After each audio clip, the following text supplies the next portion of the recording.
So we're good. I understand. Oh, wait, here I got it. Now I got it, I think. Some reason the video's got a cross on it, but it's not letting me uncross it. A red slash. Right, because it looks like your camera is not connected to Zoom at the moment. Okay. So you may need to leave and enter if you want your camera on, but just letting you know we can hear you. Okay. Trying to see how I can fix that. Did you is there, what could I do to fix that? You might try leaving and then coming back. Right. Okay, should I do that or should I wait for roll call or something? Good question. It's up to you. If you are not present for when your name is called, then we'll definitely note you when you come back. So. Okay, let me shut it down and come back in. I'll be hopefully a few minutes. Thanks. You got it. All right, so let's go ahead and get started because it looks like folks have settled into the attendee room. Yes. Good evening, everyone. Welcome to the County of Los Angeles Citizen Redistricting Commission special public meeting. Today is October 20th, 2021, and the time is 7:03 p.m. We will now call the special meeting to order. As a reminder to the public, this public hearing is being recorded and live streamed to youtube.com/LA County Redistricting. The link to the recording will also be posted and accessible through the Los Angeles County Redistricting website. If at any time any members of the public has any technical difficulties, you can put it in the QA or message me, Tai Lei, and we can work towards fixing the issue. I will now take the roll call. As a reminder, commissioner names will be called in a rotating alphabetical order by last name. Commissioners, please be prepared to unmute your mic and respond when your name is called. Commissioner Brian Stetcher. Present. Commissioner John Vento. Present. Co-Chair Carolyn Williams. Present. Commissioner Dorina Wong. Here. Commissioner Jean Franklin. Present. Commissioner David Holtzman. Present. Commissioner Mary Kenny. Present. Co-Chair Daniel Maeda. Present. Commissioner Mark Mendoza. Present. Commissioner Apollonia Morales. Present. Commissioner Nelson Obregon. I believe he will return shortly. Commissioner Priscilla Orpanella Segura. Okay, not present. Commissioner Haile Soto. Present. And Commissioner Saida Soto. Present. Thank you. I will now turn the agenda over to Co-Chair Williams. Thank you, Ty. Approval of the agenda. Just want to mention that for item D, it will remain on the agenda, but it will be for discussion only because we're looking to make a change in the bylaws that can only be done at a regular meeting. So, and since tonight is a special meeting, we will continue the discussion. And if there's any decisions to be made, it will be made at the next meeting. If there are no objections, the agenda is approved.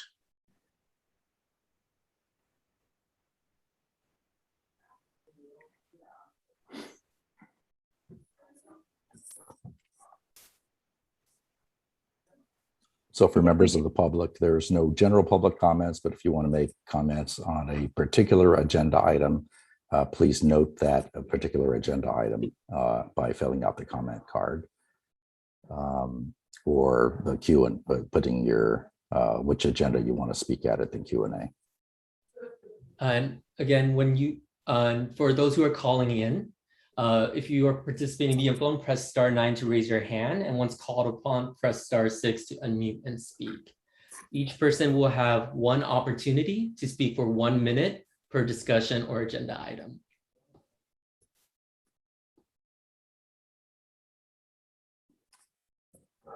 Now we can consider approving the draft minutes for the October 13th, 2021 meeting. Are there any corrections, comments, revisions, proposed revisions to those minutes?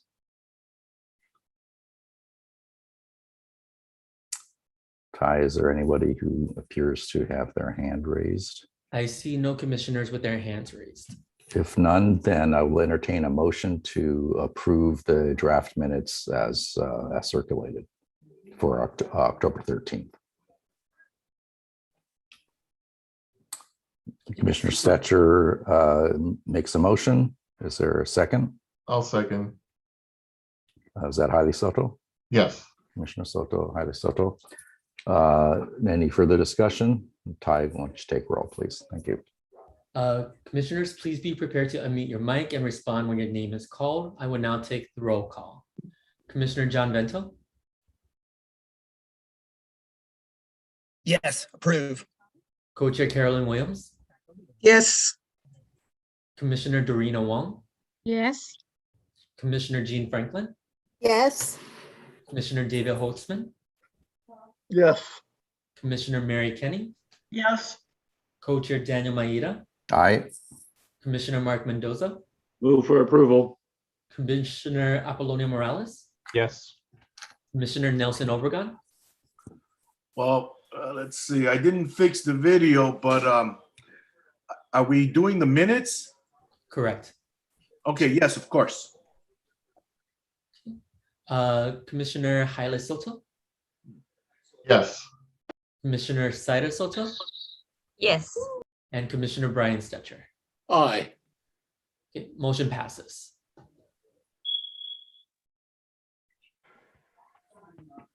Okay, we are moving to the action items. We will start with action item 5A, a report and presentation by Dr. Jonathan Cass and Bruce Adelson on the racially polarized voting analysis. I will hand it over to Dr. Katz. Thank you, Commissioner, members of the commission and the public. I'm going to share my screen. So let me do that.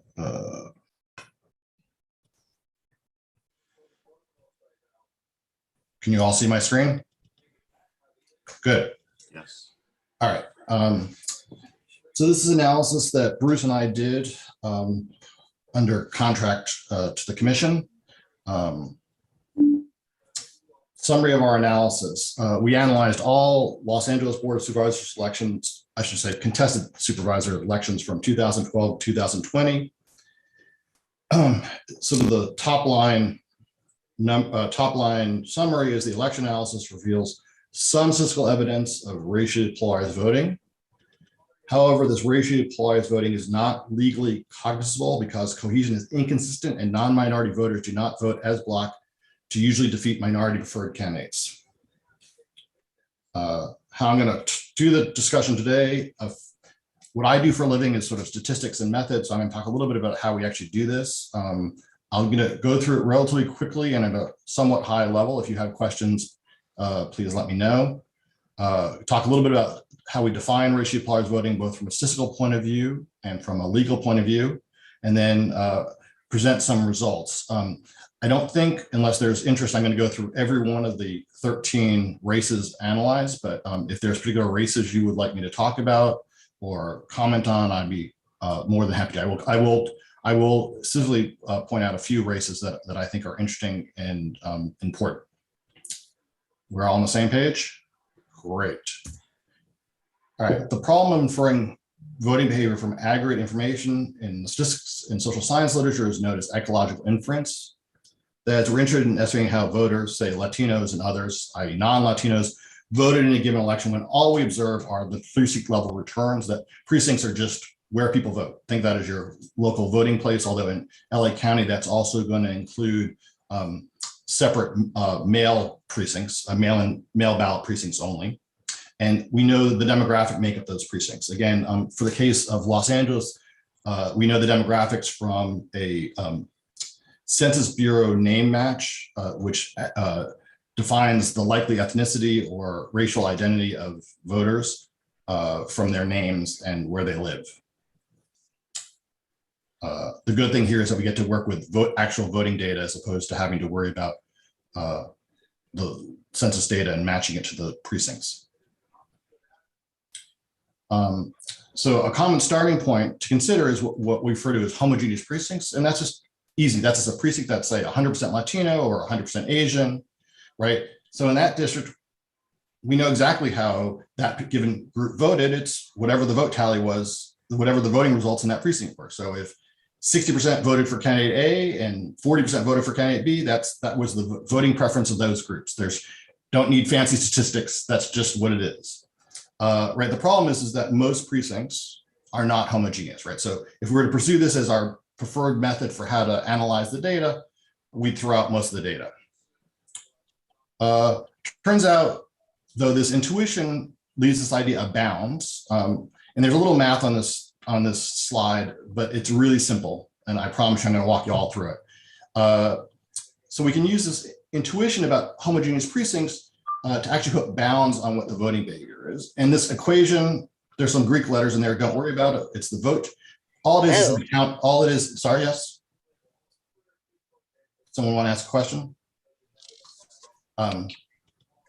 So all this is an accounting item, which says that the vote share going to some candidate, let's say candidate A, is just a function of the fraction of, say, Latinos who vote for candidate A times the fraction of Latinos in the precinct, plus the fraction of non-Latinos, others, who vote for candidate A, times the fraction of non-Latinos. And that's by, since the fractions have to add up to 1, that's just 1 minus the fraction of Latinos in the precinct.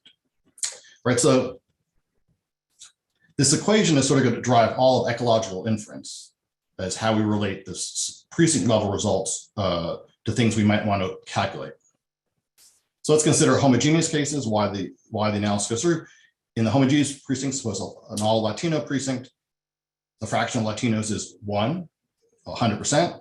So this equation just simplifies as what we already talked about. But an important thing to note is clearly in these Latino precincts, we know nothing about how non-Latinos voted, right? Any of their voting behavior is consistent with it. Now, suppose let's take a precinct that's say 60% Latino. So XI is 0.6, and the vote share is 50% going to candidate A.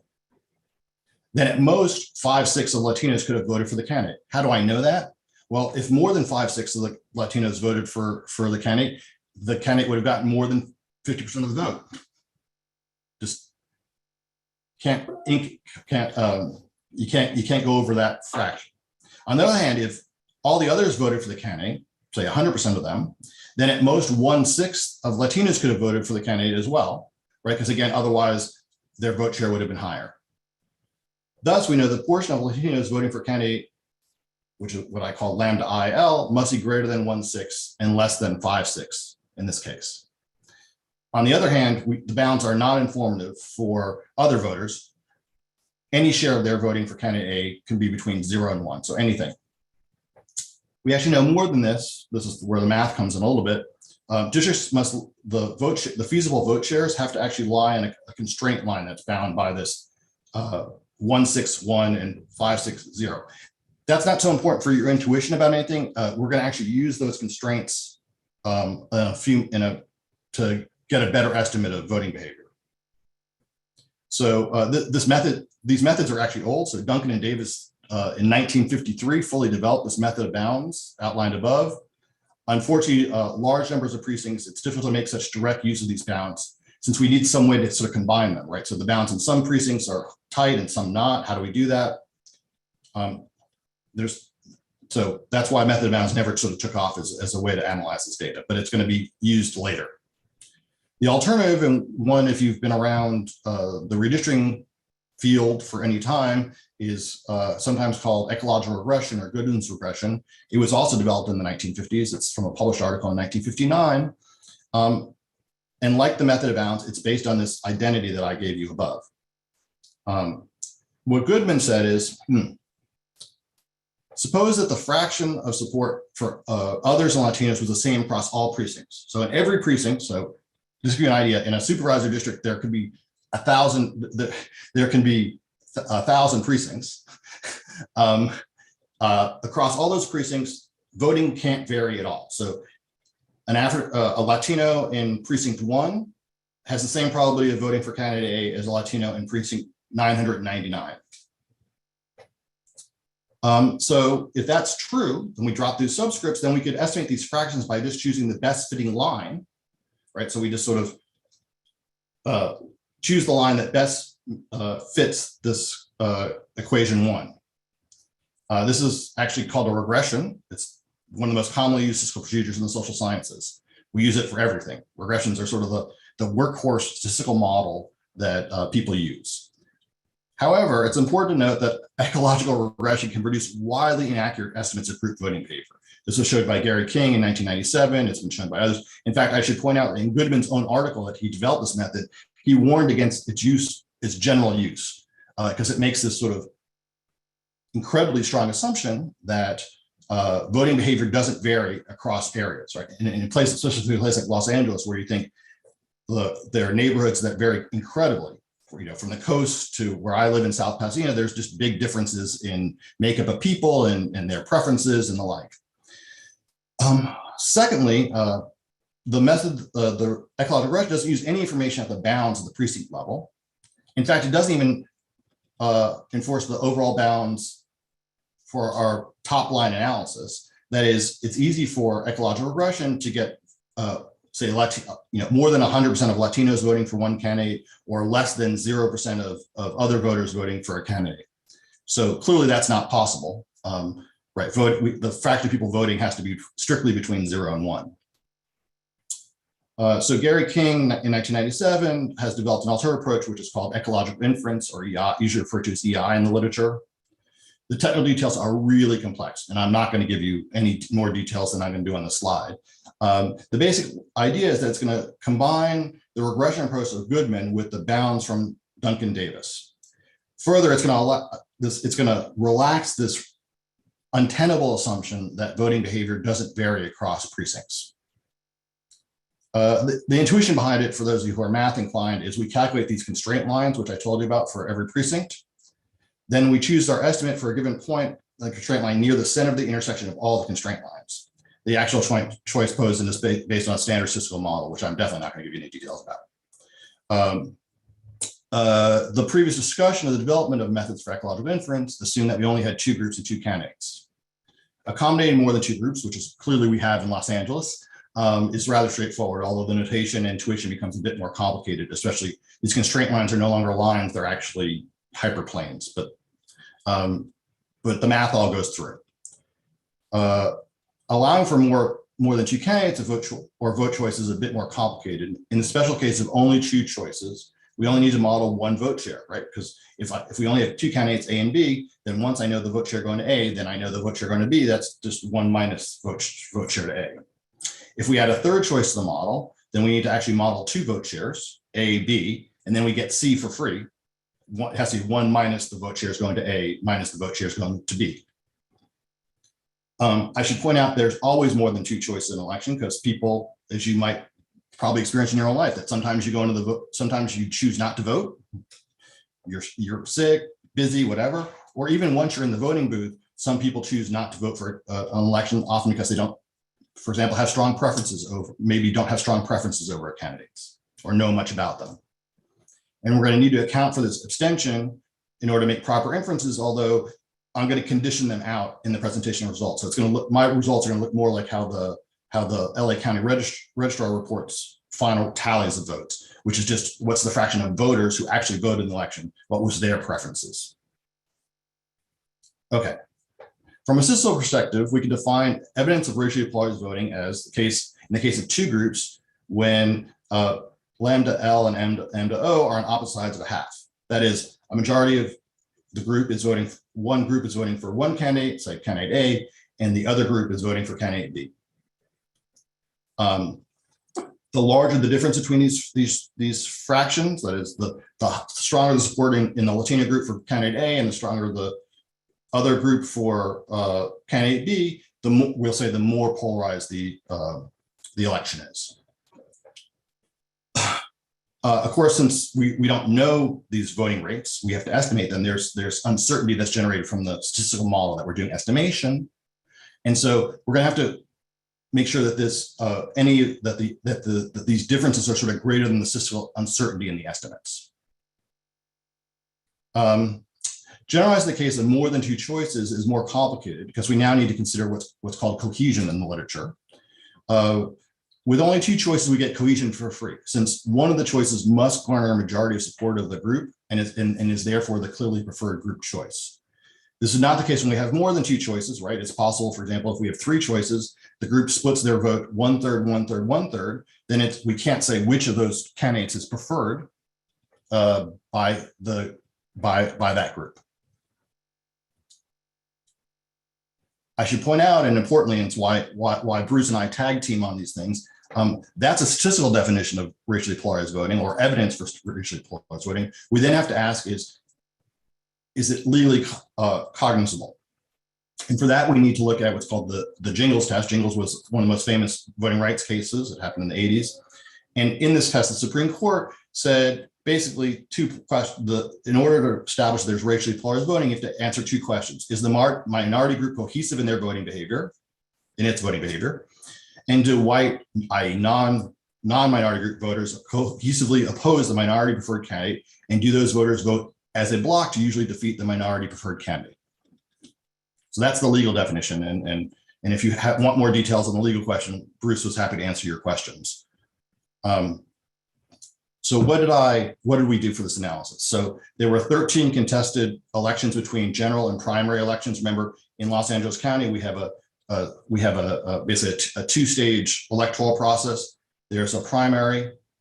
If a candidate garners more than 50% of the cast vote, they're elected. If not, the top 2 candidates are then meet in a general election in November.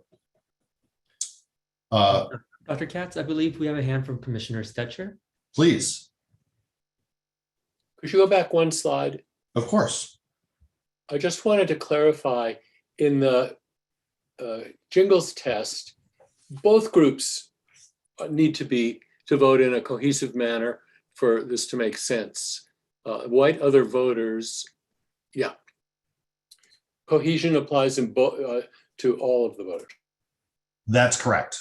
Right. So the non-minority group voters have to be consistently and cohesively voting for a candidate that's different from what the minority voters, and then in effect preventing them from electing their candidates of choice. That's what the test is. That's what the Voting Rights Act requires under Section 2 to prevent, and that's what Jingles is the Supreme Court's interpretation of that. Thank you. As you said it, I didn't hear exactly the same words, and I didn't follow. I'm sorry, I misspoke, or I have a tendency to speak quickly, so I understand. We also have a hand from Co-Chair Maeda. Can you stay on that same slide? Following up on Commissioner Stetcher's question, then, looking at the second bullet, or at the bottom bullet, do white other voters cohesively oppose the minority preferred candidate? Does the white/other voters mean all other voters as a category, as compared to, for instance, if you're looking at the Latino vote, everybody else, or what do you do when you have more than Latino and white, which you do in LA? Obviously, there's several precincts which are very significantly Asian population and Latino population, or Latino and African American populations. What do you do in that situation? You're right. So what, in fact, when I present the results, you're going to see that. So in fact, we are going to divide out. I can actually identify Latinos and Asian voters because we're using name match data, and African American names are not unique. You can't distinctly characterize them. So the other group is going to be non-Latinos, non-Asians in this analysis. So that's how we're breaking it out. There are some ways to think about estimating behavior of African Americans using census data. I didn't worry about, we did not do that here. We use the name match data, which is preferred because it's the actual set of voters. Did I answer your question, Co-Chair? I believe so. I'll have to wait to see what, as you go, I'm sure we'll have other questions, but thank you. We have a hand from Commissioner Wong. Yes, thank you. So I guess it's a follow-up, I think, to to Co-Chair Maeda's question. So you can combine, let's say, 2 minority groups, let's say Asian and Latino, to form a larger minority block, correct? So, and then compare that to the white majority voting bloc? That's generally not suggested, at least from the point of doing the analysis, because you're making the assumption then that groups, the groups that you're combining have the same voting preferences, and they may or may not. That's a sort of testable implication. Now, that said, there's a limit to what we can do. So, for example, we're lumping together all Asian Americans, Chinese American, Thai American, Vietnamese American, and there might be concerns that the different ethnic groups have different voting preferences. We could, in principle, do a little bit to divide up the Asian group, because again, given population, names are actually somewhat unique to different Asian cultural groups. But again, there's a limited data. This is we're asking a lot of the data. We basically we have secret ballot, and all we observe is these highly aggregated results, and we're trying to figure out how individuals or groups do, and that's actually really hard. In fact, much harder than I think most people often sort of appreciate. So in principle, we would like to divide the data as much as we can. There's just limits given how much the data can be informative if we break it up into two finite groups. But you do want to choose the groups. You do want to divide up the population such that you think that there's reasonably cohesive within the groups, or at least potentially reasonably cohesive.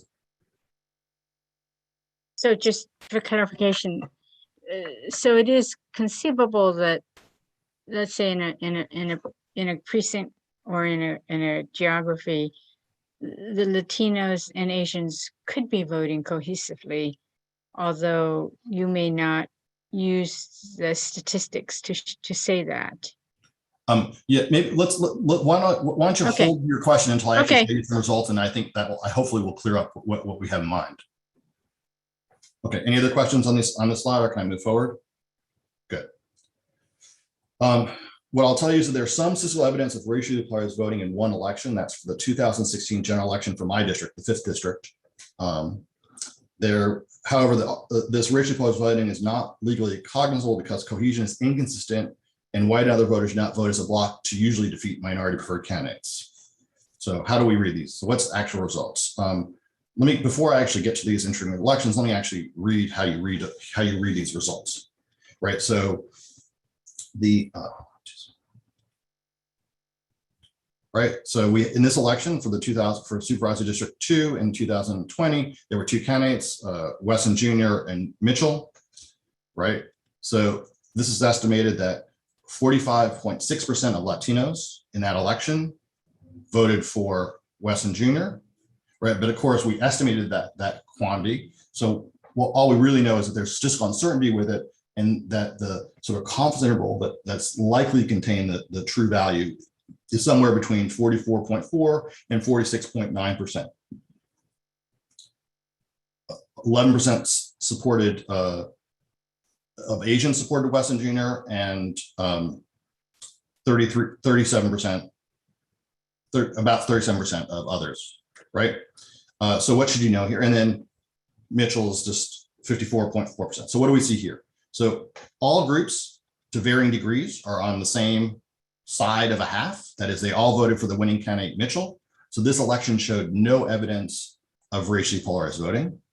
In fact, all three groups, with only, as I mentioned before, you get cohesion for free in a two-way election, right? So a bare majority, 54%, but clearly Asians really liked Mitchell, 88.84% is our estimate, right?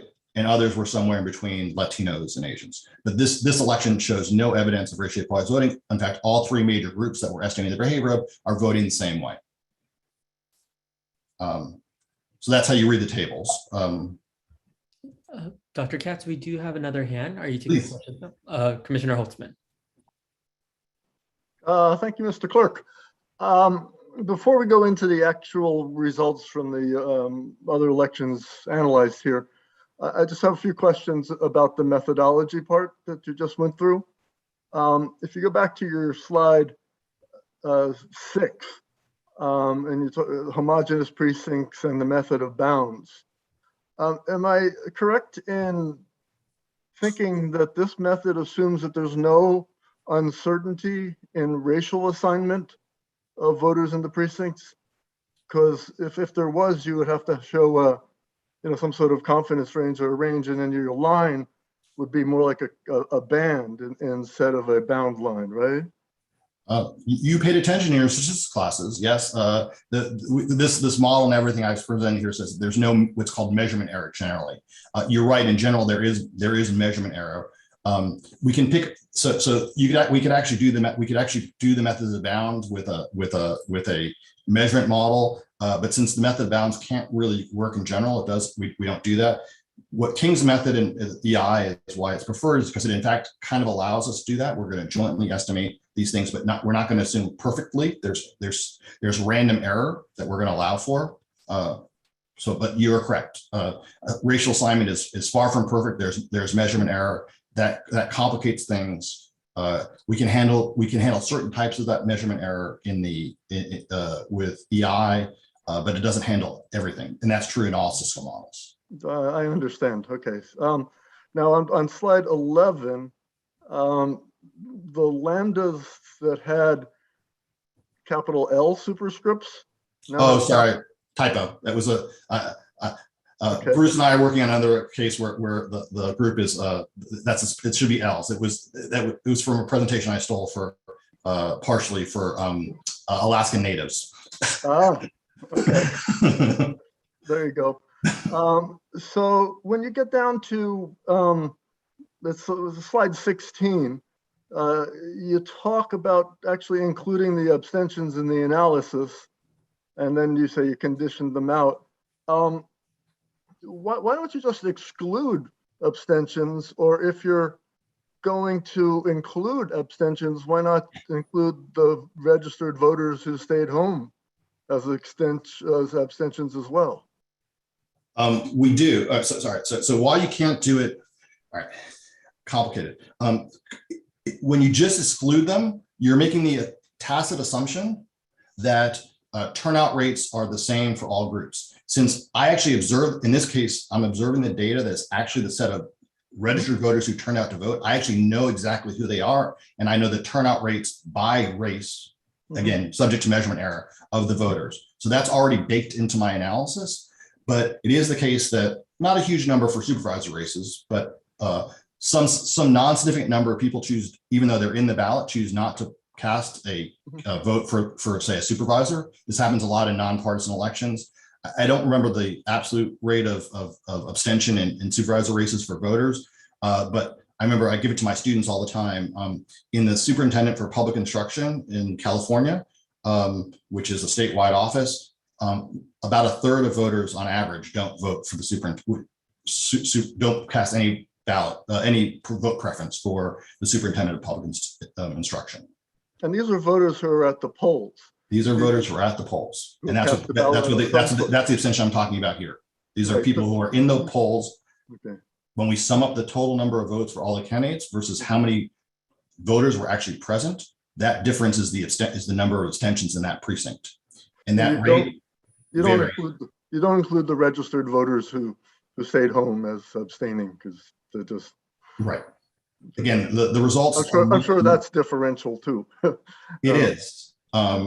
Again, we could think about different estimates, different things we might want to get out of this data. The goal is to make the estimates in these tables look more like, subject to that we're breaking them out into groups, that they look like the results that the LA County Registrar would report of total votes cast, of the total votes cast, valid votes cast in the ballot, what fraction voted for Wesson Jr. versus Mitchell.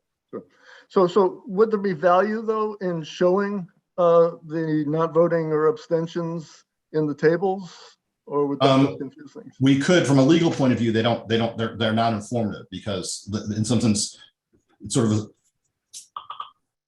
that's not the definition of, that's not the legal definition of what it means to be racially polarized voting. That's what I thought too. Okay, so and defining racially polarized voting with two candidates, it's pretty easy. You did it. One group is on the one side of a majority and the other group is on the other side of a majority.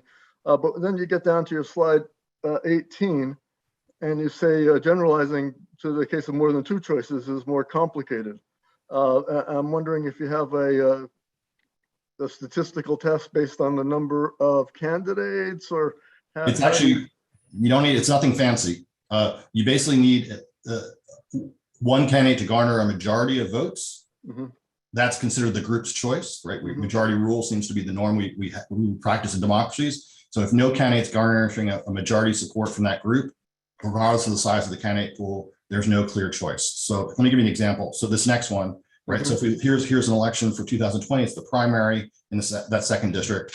Here, right, you can see across, there's a lot of candidates, there's 7 candidates, and you can see that there is no candidate is garnering anywhere close to 50% of the vote. So here, neither Latinos nor Asian nor other voters are showing any clear preference for who their candidate of choice is in this election.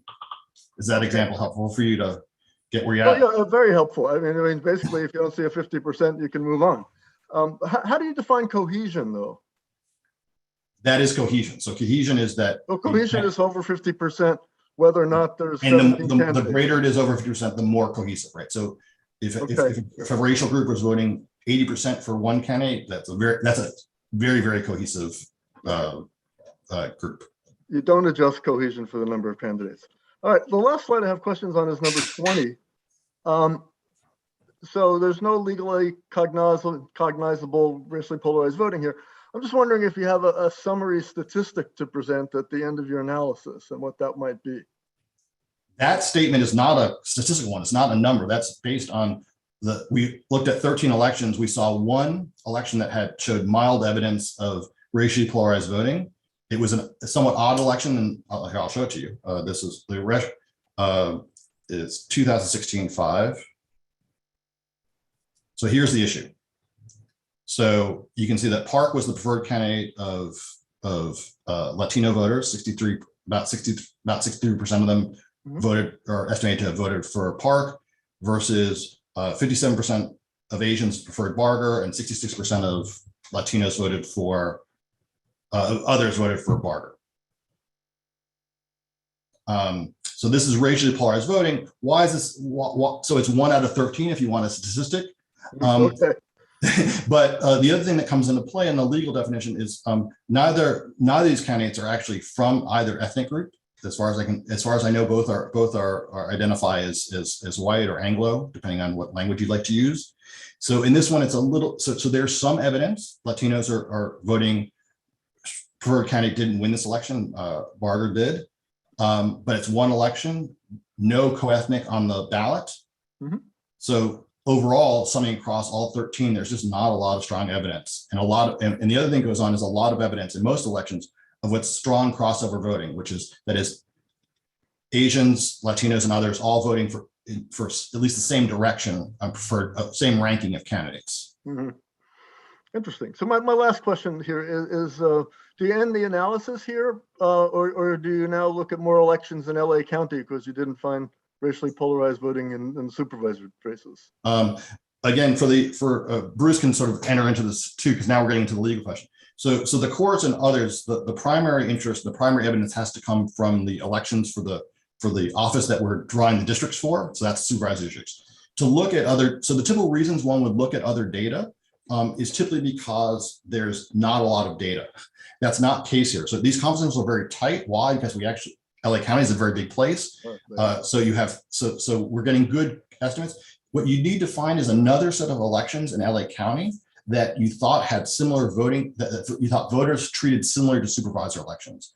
And as a resident of LA County, I can't think of any that would encompass the total. And again, so given that we have a lot of data already, and that there's not an obvious comparable set of elections to go for, we don't do this. Now, again, if California, some states, for example, elect offices like the supervisor on a partisan basis, then we might think about looking at other statewide partisan elections. Again, particularly in states that have small numbers of precincts. Again, that's not the issue in LA County. This is pretty strong evidence. This is pretty strong, weak evidence. All right, and the countywide elections wouldn't count.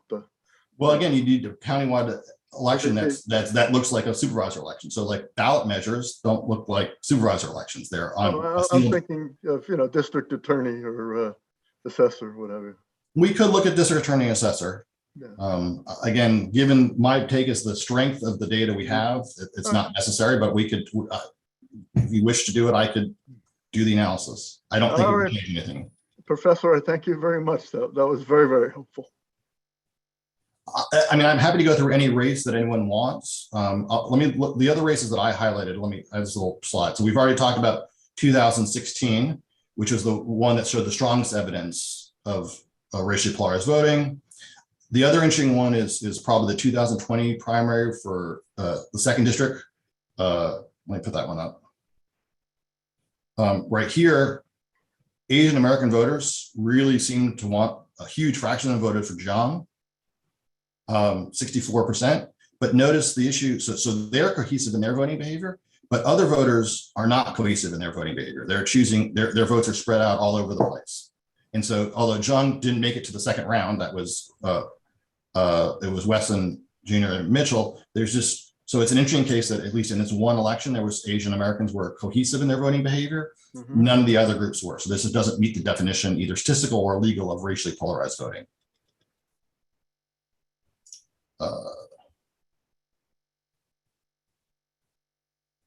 Went the wrong way. Sorry about that. Dr. Katz, we do have a hand from Commissioner Stetcher. Sure. Thanks. While we're talking about the 2020 2nd district,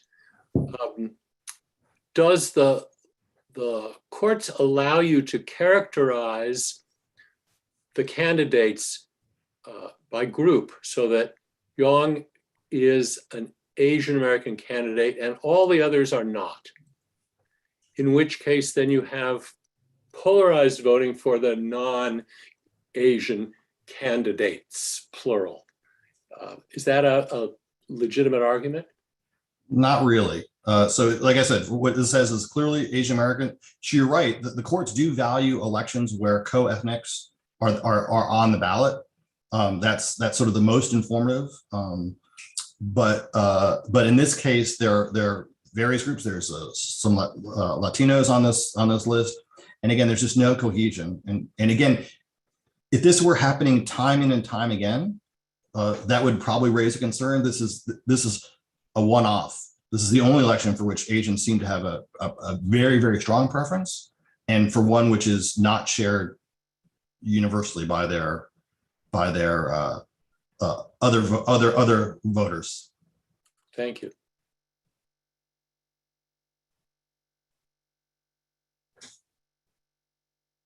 Okay, we have another hand from Commissioner Saida Soto. Staying on 2nd district, and given the large population of African Americans in the district, and that there were 2 African American candidates on the ballot, when you disaggregate the other, is there any information that might give us in terms of polarized voting? So with this the African American population? Interesting question. One which with this data I can't answer. So again, since the data is name matched registration, it's a totally separate analysis and actually in some sense more uncertain when we use census data, because so few, unfortunately, so few citizens vote. You have huge abstention rates, and those really cause havoc with making the estimates unstable. So that's why it's much preferred to use registered voter data when we can. But the downside is there's no way to separate out African Americans from others. We're lumping them all together. Thank you.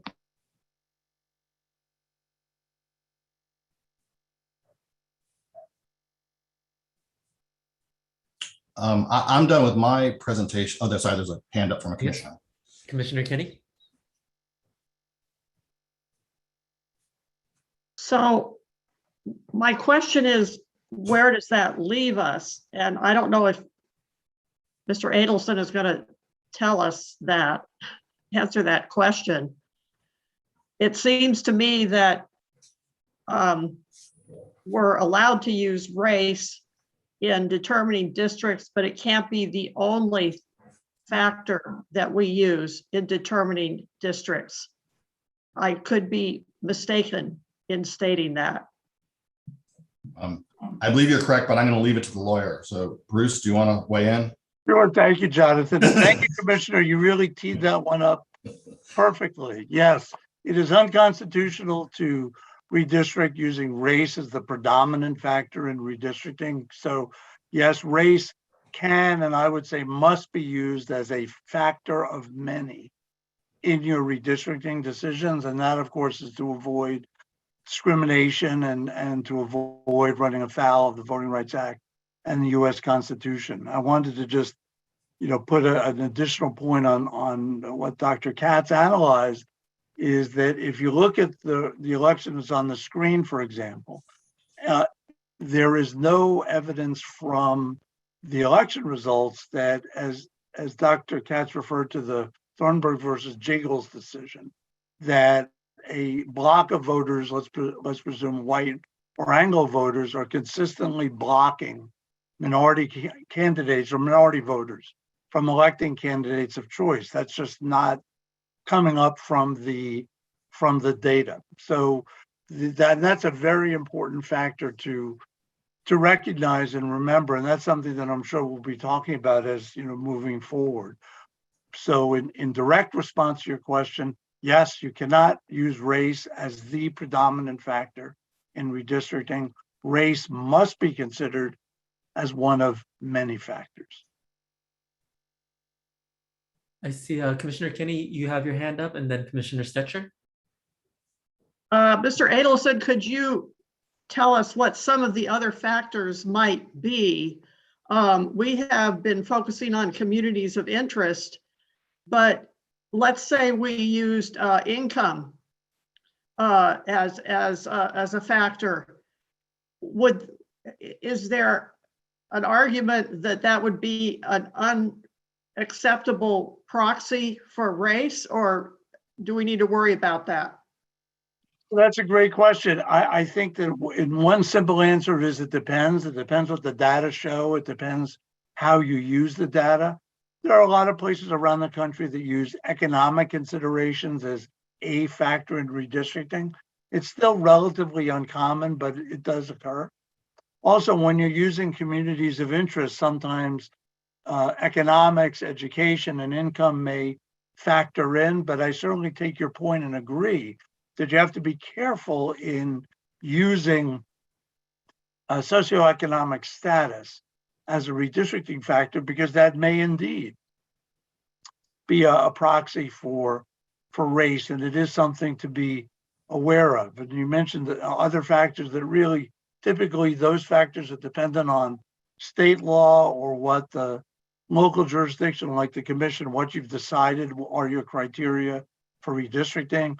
Compact districts, some jurisdictions redistrict to favor incumbents, communities of interest, contiguity. And the way I look at that is I can walk from one part of the district to another and stay in the district. If I'm crossing into another district, the district is not contiguous. So that's a relatively simple explanation. So what the factors are really depends on the criteria you've adopted, what state law may or may not require. Most states don't have specific lists of redistricting criteria. Some have what's called fair elections, partisan fairness in elections, competitive elections. So those are like two of the big glam items in redistricting these days, looking at issues of partisanship and competitiveness as far as electoral outcomes go.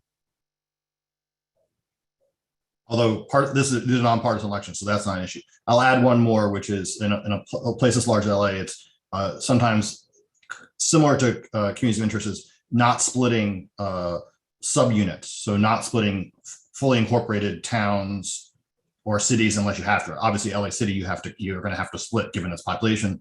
But I live in the city of South Pasadena, which is a very small place, right? So there some would argue that there's no good reason to say split a small city that can easily be fully contained in one supervisorial district. But again, that's a choice for the commission to make, not. Commissioner Stetcher, then Commissioner Wong.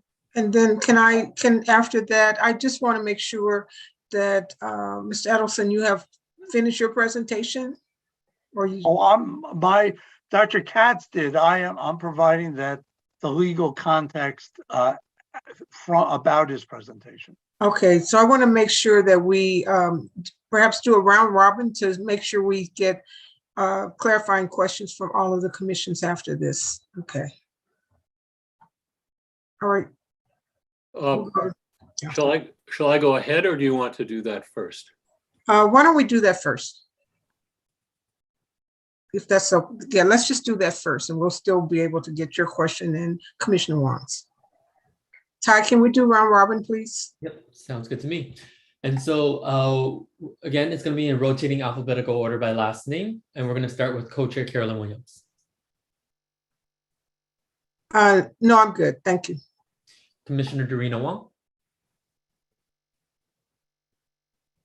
Yes, okay, thanks. So I just want to make it, I guess, ask, just to make it clear, you know, communities, in reference to, Bruce, what you were saying, in reference to communities of interest, it's not just economics, although it could be, you know, issues like economics or income or transportation issues, land use, but also culture and language. Now, you know, that can be considered as a community of interest, correct? Absolutely. That's a great point. Certainly in LA County, language comes in is a significant factor. Los Angeles County is covered by the Voting Rights Act for numerous languages. So the county is required to provide election information and assistance in those languages. So absolutely, race and culture are a big part of it. And I have to say that the US Supreme Court has never said communities of interest must include X or cannot include Y.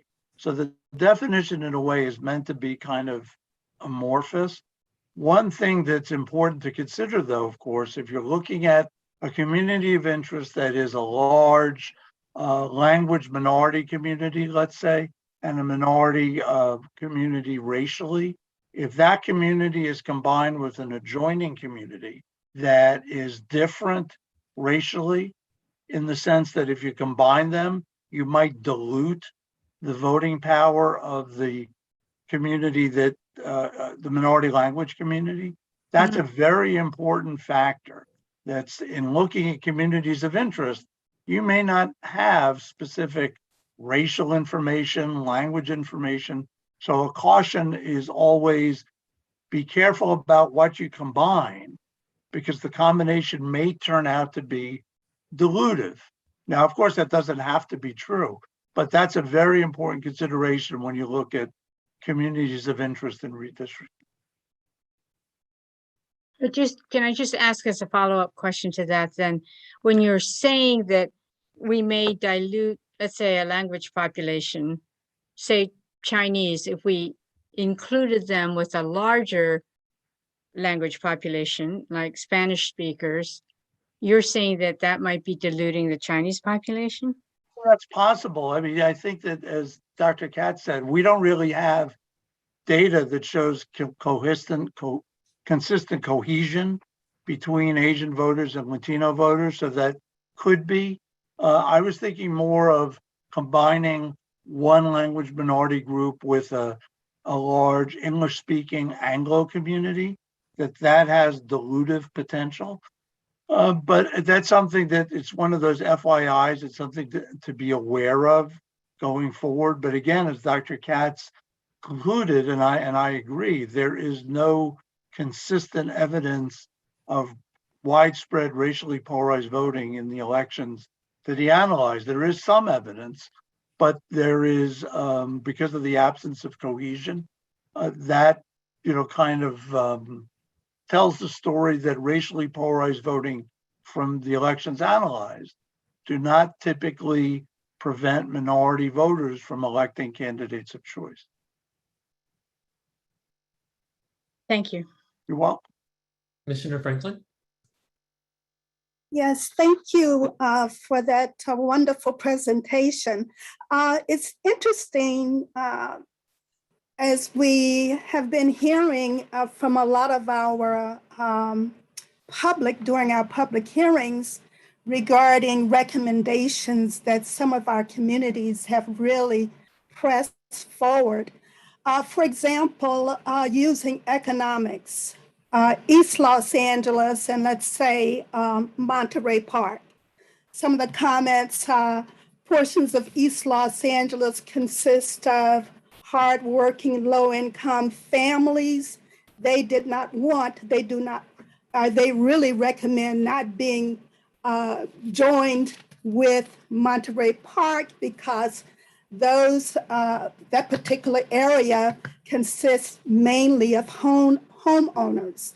So could you clarify again about using economics when we talk about communities of interest?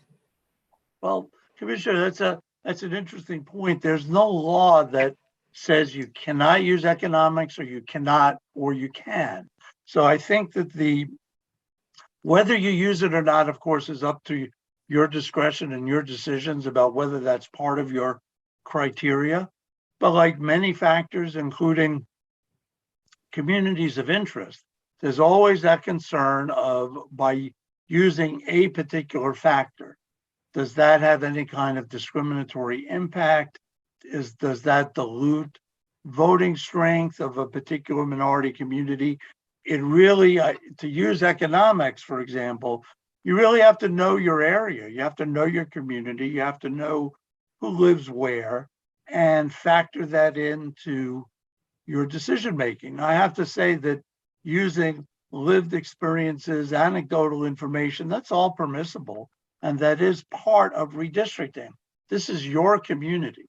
So you all have your own knowledge of how things work, how people work together, vote together, relate together. And that's a very relevant factor in redistricting overall. Great, thank you. Welcome. Commissioner David Holtzman. All right, just for your information, Counselor, the legal definition we have of communities of interest has two main factors to define a community of interest, and they're economic and social. So we kind of have to think about economic factors at some level. Yeah, I just interject for a moment. That's a great point, and that kind of does define where you go under state law. Just as a reminder, federal law controls over state law. So if there are decisions that are being made that may have a dilutive or discriminatory impact, it's just something to be aware of in moving forward. Okay, so my question now is, I think I remember from our Voting Rights Act briefing, but what I would like to know is, having gotten to this point in the analysis where we have no consistent evidence of widespread racially polarized voting, does that imply that we have no Voting Rights Act requirement to draw one or more minority opportunity districts? Great question. I think that minority opportunity districts are not majority minority districts per se. They're districts that give minority voters an opportunity to elect candidates of choice. The Voting Rights Act, by its own statutory terms, doesn't discuss this. That's something that's in the various jurisprudence going back decades. So I would say that, given my understanding of LA's population, that not creating minority opportunity districts, ability to elect districts, could be potentially discriminatory. If you're making decisions based on race, color, or national origin, for example, that disadvantages people, that those are protected categories under the Voting Rights Act. They also raise U.S. constitutional equal protection issues. So the majority minority district question is a separate one. Majority opportunity districts, I would say, given LA's population, that's something to be quite mindful of. So let's get to that separate question then. The same question, but majority minority districts. Do we need to draw them under because of the Voting Rights Act? See, somehow, Commissioner, I knew you'd follow up with that question. The majority minority, creation of majority minority districts, for the most part, are defined by the Thornburg versus Jingles decision. And as Dr. Katz said, there are 3 tests. The last test is in warranting a majority minority district. do white voters typically vote as a block to usually block the choice of minority voters electing candidates of choice? Dr. Katz's analysis is that that does not usually occur, that you don't have a consistent white bloc voting to block minority candidates of choice. So on that basis, I would say if you're talking about creating majority minority districts, I'd like to understand the legal justification for doing that, because the justification under the Thornburg case doesn't work here because the election analysis does not support that. Gotcha. Thank you. You're welcome. Commissioner Mary Kenny? Yes, will Dr. Katz be vetting the 3 maps that we will be publishing for comment by the public? Yeah, I'm sorry. Someone? Yeah, I mean, my take is the RFP is yes, and it's actually both. Will be both Bruce and I. Because again, as you can see, a large part of this is not turned on. There's no more real statistical analysis to do. It's now looking at your maps and asking the sort of holistic questions about making sure the maps don't seem to intentionally or unintentionally disenfranchise or dilute potentially protected groups. So you're still going to be in the background helping us out. That is correct. Thank you. We're with you as long as you want, Commissioner. And if I may, Commissioner Kenny, the task order that they're working on, the first part was to look at the current supervisorial districts voting patterns like you see now. The next part is to look at your options. And there's a third part for them to do the same kind of review of your map before you go final. Co-chair Daniel Maeda. So I'm going to have some questions for Mr. Adelson, but I wanted to let the public comment before I get to those. But I do have a clarification question for Dr. Katz. I just want to make sure I understand. So you said something to the effect of there is pretty strong, weak evidence of racially polarized voting. Now, so I want to try to break that down. You tell me if I'm right. I think what you're saying is you have a whole bunch of data that you've now analyzed, but you did not find widespread, consistent evidence of strong racially polarized voting. And that you don't think the reason why you didn't find it was because you're lacking data. In other words, you have enough data to reach that conclusion with some degree of confidence. Is that right? That's exactly correct. That's what I meant by that very poor choice of wording. But yes, there's lots of data. So the problem is, so whenever we find null results, we don't know if we have null results because we just don't have enough data, or because the effects are really pretty small. In this case, given the large population, the large number of precincts in Los Angeles County, we have a lot of data. So the null results are not likely coming from a lack of statistical power, but from the fact that that's just not present in the data, or not present or present only at small levels. Thank you. Next, we have Commissioner Mark Mendoza. Thank you. No clarifying questions. This is very educational, and I'm quite relieved to learn that we're going to have your expertise during this process, because I'm pretty confident that I will ask some pointed questions about decisions that are made, recommendations that are made by myself and my fellow commissioners as we move forward. Thank you. Commissioner Apollonia Morales. Yes, I just had a question around the District 5 slide. Those were 2 candidates. And I was wondering if that was a general election. Do you which District 5 for which year? 2016. Sure. I was just wondering if there was the primary included in that, or it's just straight. Here's the District 5 primary for you. All right.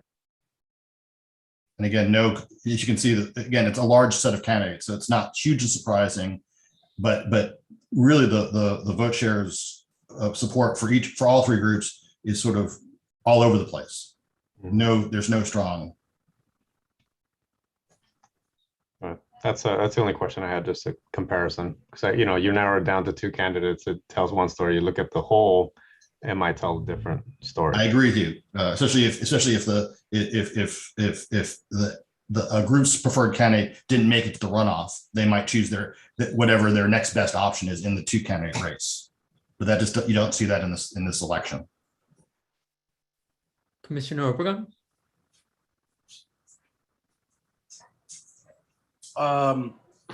No, I mean, I think all the information was really good. And maybe the clarification is, if we might not have heard any COI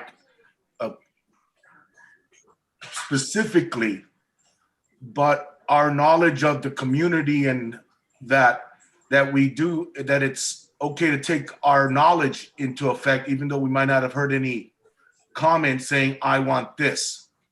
That's basically a question, I guess. Thank you. I think your experiences, Commissioner, are clearly a factor. There are a lot of factors, as you know, that you're evaluating now and you will be evaluating, but clearly your individual experiences are a factor in redistricting. Thank you. Yeah, I just wanted to make sure, because sometimes we did not hear something, but it's still there. And that was my logic. Thank you. You're welcome. Commissioner Orbanella Segura? I have no clarifying questions. Thank you for the presentation. Commissioner Haile Soto? Thank you for your presentation. It was great and very informative. I have no further clarifying questions. Thank you. Commissioner Saira Soto? I'm trying to formulate my questions so that it makes sense. So I'm going to give it a shot. I'm thinking of District 1, Supervisory District 1, which I believe is a large Latino and Asian and other district, and wondering if there are any elections where there were candidates that were because I think in 2014 there were only Latino candidates on the ballot, but wondering if you happen to know, if we go slightly further back, what that might look like with sort of these two large populations and how they voted. I can't answer that question without looking at the data. The problem is two things. As we go further back in time, we worry that, especially in a dynamic city like Los Angeles, which has had lots of changeover in population, that how informative those elections, say from the early 2000s, are for today's for today's politics. So that would be a concern. And without having looked at the data, I can't tell you. I can only analyze the elections we have. And let me add to that, Commissioner, that I agree with Dr. Katz. The further you go back, the less relevant the elections are, the less probative weight they have. And also, to his point earlier, the courts want to see or put the most emphasis on what are called endogenous elections. Those are the elections that are run for essentially the job that you're doing. So these are supervisory elections. The courts weigh exogenous elections as being somewhat less probative. So Dr. Katz is focusing on purely endogenous elections is particularly critical here. Yeah, that makes sense. I think you certainly, for me, threw in sort of this other element with this idea of diluting power, right? And thinking about where sort of how we address that, especially given that we've heard from communities of interest. And in the conversation there is, as Commissioner Wong stated, sometimes it is about socioeconomics, sometimes it is about other things, but how we think about that. And then I'm wondering, thinking about a community that I think is often excluded, which is the Native American community in LA County, and where, sort of what advice you might have for us or guidance you might have for us. There's the census, of course. So maybe that's where you'd guide us to look at. to consider the Native American population? Yes, I'm not familiar offhand with the size of the Native American population in the county. Typically, when minority groups are small in number, it's very difficult, if not impossible, to do some type of racially polarized voting analysis about them because they're just not numerous enough. So my suspicion is that the Native American vote is relatively small. But I'm gonna pitch it back to Dr. Katz that he could explain a little bit more about with smaller groups, he can't get the results like he has here for statistical reasons. Yeah, so the key here, right? So the really informative data is really precincts that are so you need 2 bits of data. We need a lot of precincts, and so we would want to see Native Americans in a lot of precincts. And again, I might be wrong on this, but I just don't think there are many substantial numbers of Native Americans in many precincts in Los Angeles. Please correct me if I'm wrong. Regardless, we would need precincts that are almost wholly Native American, and that I don't think exists. But again, we could check that. I mean, that's an empirical question. I would say, going back to Bruce's point in general, if the Native American community is cohesive, that's a community of interest, and you might, for example, not want to intentionally divide if they're especially geographically compact. So obviously, supervisor districts are very large in Los Angeles County, but you might not want to split them between. If they're contrary, you might not split their primary areas into multiple supervisor districts. That might have the appearance of being trying to dilute their voting influence, political influence. Thank you. Commissioner Stetcher, No questions, thank you. Commissioner Vento. Dr. Katz and Bruce, I just really want to say I found this fascinating. I love this stuff. It's kind of weird, but would I be correct to say that there's really no like voter suppression going on in LA County based on what you're seeing, like the data?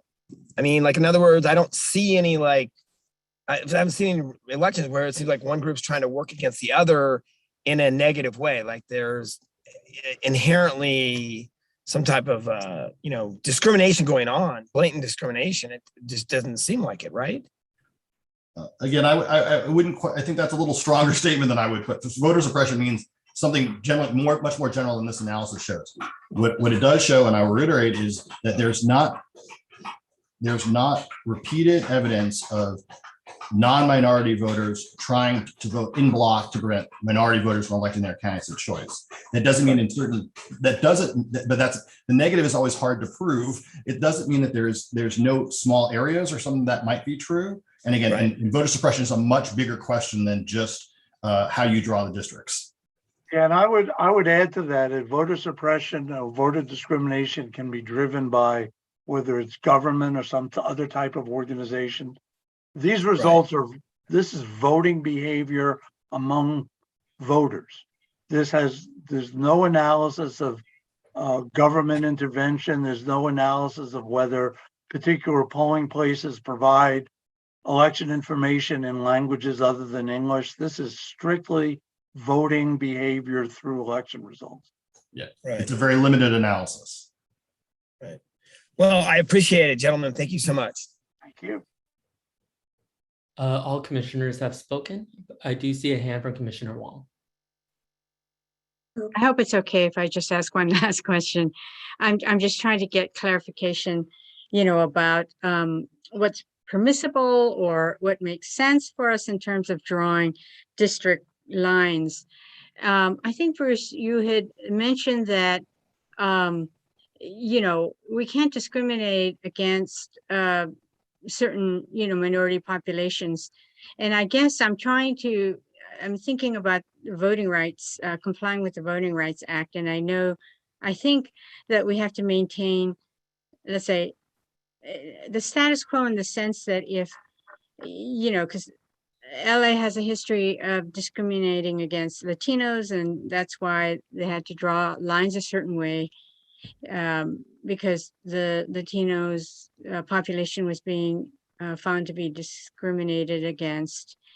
And so when we're trying to draw the lines, we can't, I don't think you should tell us if we have to preserve in some ways the voting power of a certain racial and ethnic groups. That is, we can't weaken it, or that would be discriminatory. I think, Commissioner, that's generally true. In answering one of the other commissioners' questions about majority minority districts, since the Jingles factors cannot be met, since there is no evidence of white bloc voting to prevent minority voters from electing candidates of choice, that takes away the Jingles justification for a majority minority district. So my recommendation would be, if that's something that you consider doing, then would be interested in seeing what's the justification for that, given the lack of cohesive, consistent, racially polarized voting. It would be important to have a very clear legal rationale for doing that. Now, that may come from how people live, where they live, but it is very important to be mindful that the Jingles factors are not met here. There is no evidence of Anglo voters consistently voting to block minority voters being able to elect candidates of choice. That's a very important finding. If you decide, as I said, if you're presented with a situation where you're considering creating a majority minority district, I think that's something we can certainly talk about, and it'd be very important to have a very clear legal rationale for doing that. Thank you so much for a very robust discussion. This is an important element for us as a commission in the maps that we want to draw and the things that we want to consider. I'd like to open it up now for public comments. Ty, do we have public comments on this subject, on this agenda item? We currently have one member of the public interested in making a public comment for this agenda item. Thank you. Or two, rather. I just do want to remind members of the public, if they are interested in making a public comment on any agenda items, to put their name and the specific agenda item they would like to make a public comment on in the Q&A. Typically, the approach to each action and discussion item is the item is introduced, the staff present the staff report or PowerPoint if used. Commissioners can ask clarifying questions of staff during or after the presentation, and then public comment on that specific item is held. So just a reminder for members of the public. So with that, we have Chris Rowe. So Chris, momentarily, you'll be able to unmute yourself. And if you're comfortable, you may share your video. Once you begin speaking, you will have 1 minute to make your public comment.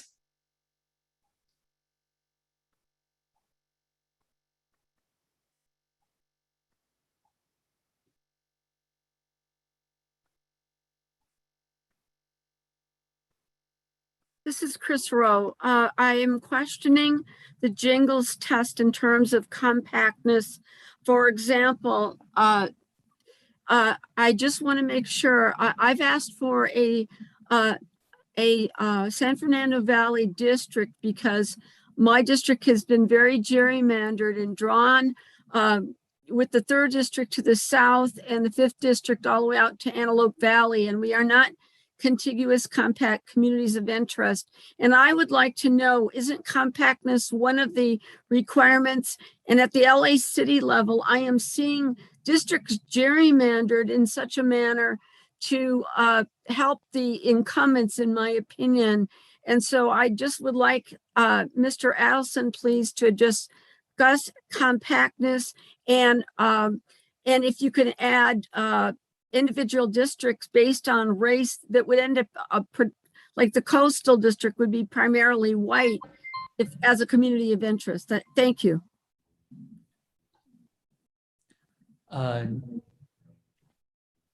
Next, we have Jesus.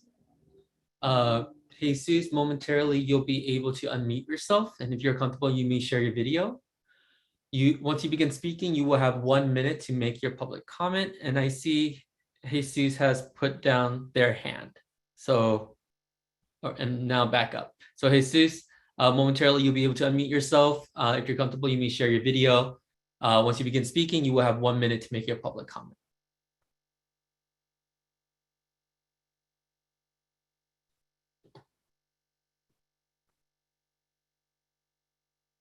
Can you hear me? Yes. Okay. The reason I'm calling because unfortunately dividing the community is very hard for the present leaders in our community. And in reality, I'm talking about City 1.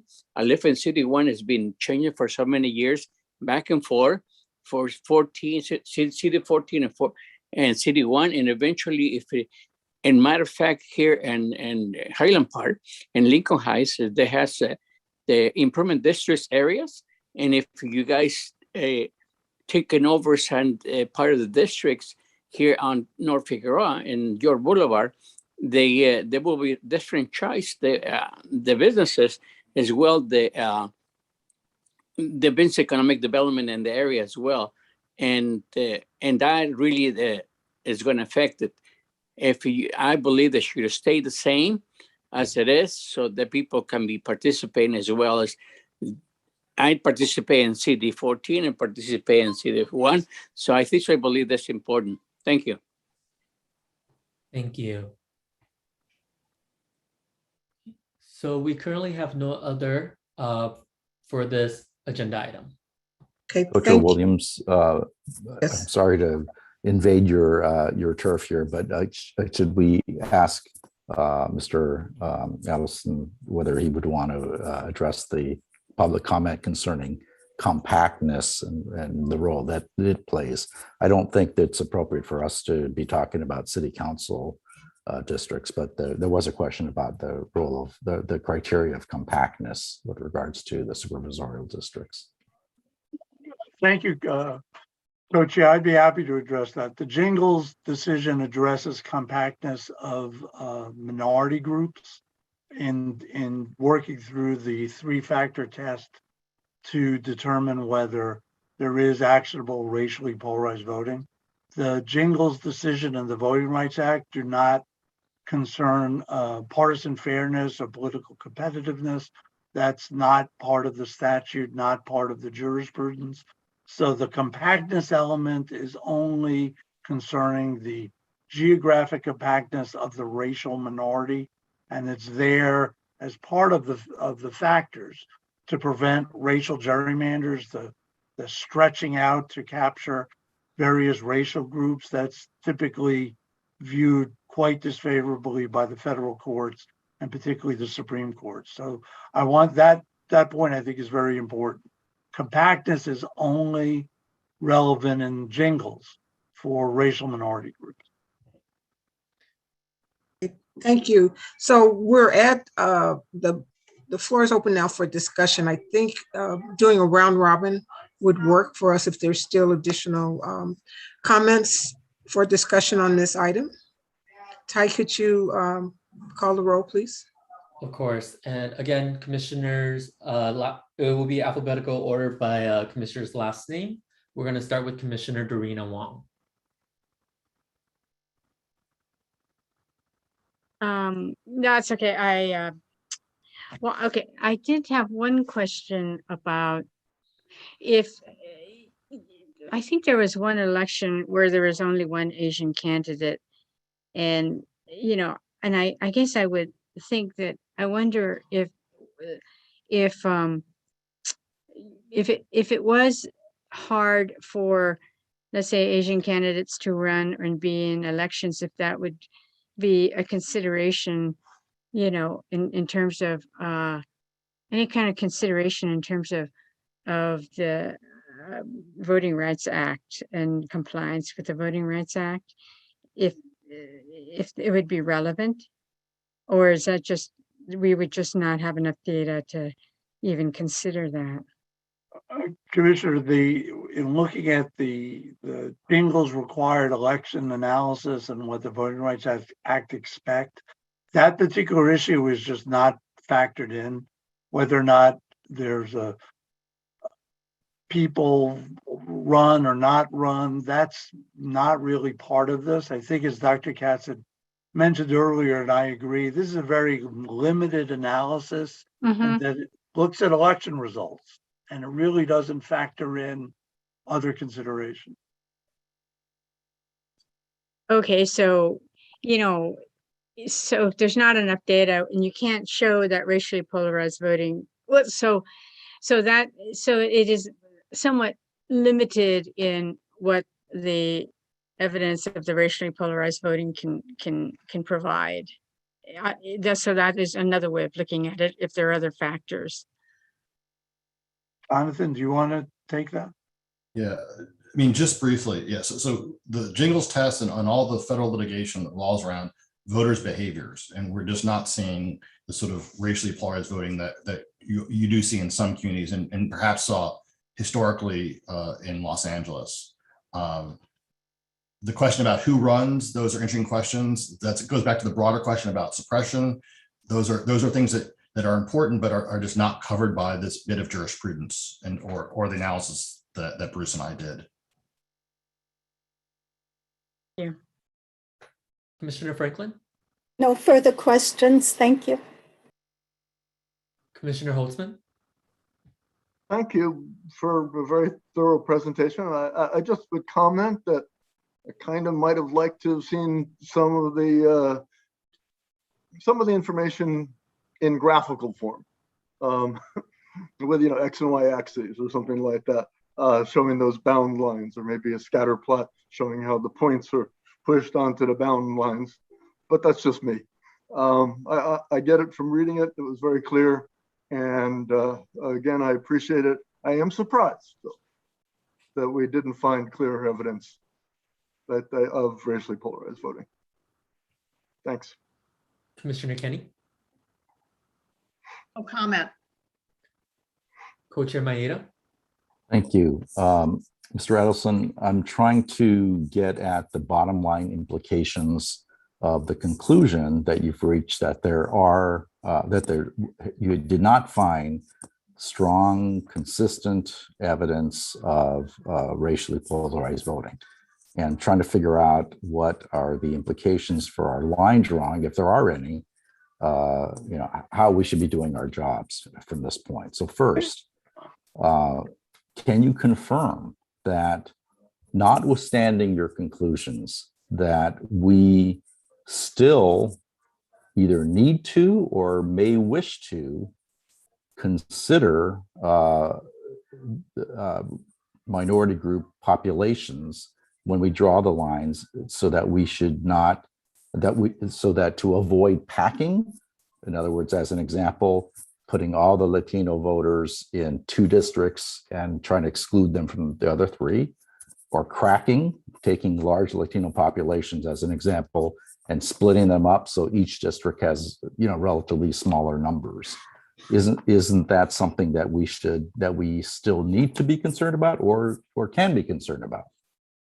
Well, absolutely. You need to be, you can be, you must be. I recommend that you do. Absolutely. Packing minority voters into a few districts is pretty routinely disfavored, and there's no evidence, as we've discussed, that white voters consistently act to prevent minority voters from electing candidates of choice. So that has implications to your question, Mr. Co-Chair, and I think that goes to the issue of majority minority districts, so that since under the Jingles factors, since the Jingles factors are not proven here, because there is no consistent white bloc voting, then if you are going to consider majority minority districts, as I said earlier, I'd be very interested in learning what the justification is, and essentially what's the legal basis for doing that. So I'll get to that in my second question, but just to wrap up the first one. So the fact that the Jingles factors, the fact that we do not have a Jingles situation here where we have to create a majority minority district does not mean that we're not concerned about packing cracking. Those are still things we should be thinking about and considering when we're drawing the districts. Yeah, I have to emphasize that the analysis tonight doesn't change that. Okay. And you have to remember too, that we're also dealing with the 14th Amendment of the US Constitution, which prohibits packing and cracking and denial of equal protection. So we're not analyzing the 14th Amendment. We're just analyzing the Jingles factors consistent with Section 2 of the Voting Rights Act. So voting dilution is still something we should be concerned about and factor in when we do our work. Absolutely. Okay. Second question. Whether or not we're required by the Voting Rights Act to create a majority minority district. The fact is, in Los Angeles County, minorities are a majority of the county. So one of the I would posit perhaps that one of the justifications for creating a majority minority district is that there's just a lot of minorities. So it's kind of inevitable that some districts are going to have majority minorities if you combine all the minorities together. And I agree. I think that where and how people live, of course, is always applicable, and in a majority minority jurisdiction, that's going to play in. I would, as a cautionary note, if you have a majority minority district of, I'm just throwing out a number, 53%, then if a decision is made to increase that to 75%, I'd like to know why, because that on the surface, that suggests potential packing. Now, it may not be, but it does suggest that. And I think that there are many parts of the country that I saw at DOJ and I see in my work now that have substantial racially polarized voting to the extent that minority groups may need somewhere between 60 and 70% voting age population to elect candidates of choice. Now, that's not at play here from the supervisory analysis. So I think it's always important, and I think I said this the first time I spoke to you, that the lesson I learned from my career, the lesson I learned from the Supreme Court case we did in Arizona, is having a full, vibrant record that explains exactly what you're doing and why. That is absolutely crucial. Please make no assumptions, fill in the gaps, show your work like we all did in elementary school. That's absolutely essential. So as I said, if in going forward with majority minority districts, my advice is show me, explain it. What's the justification? And then go from there.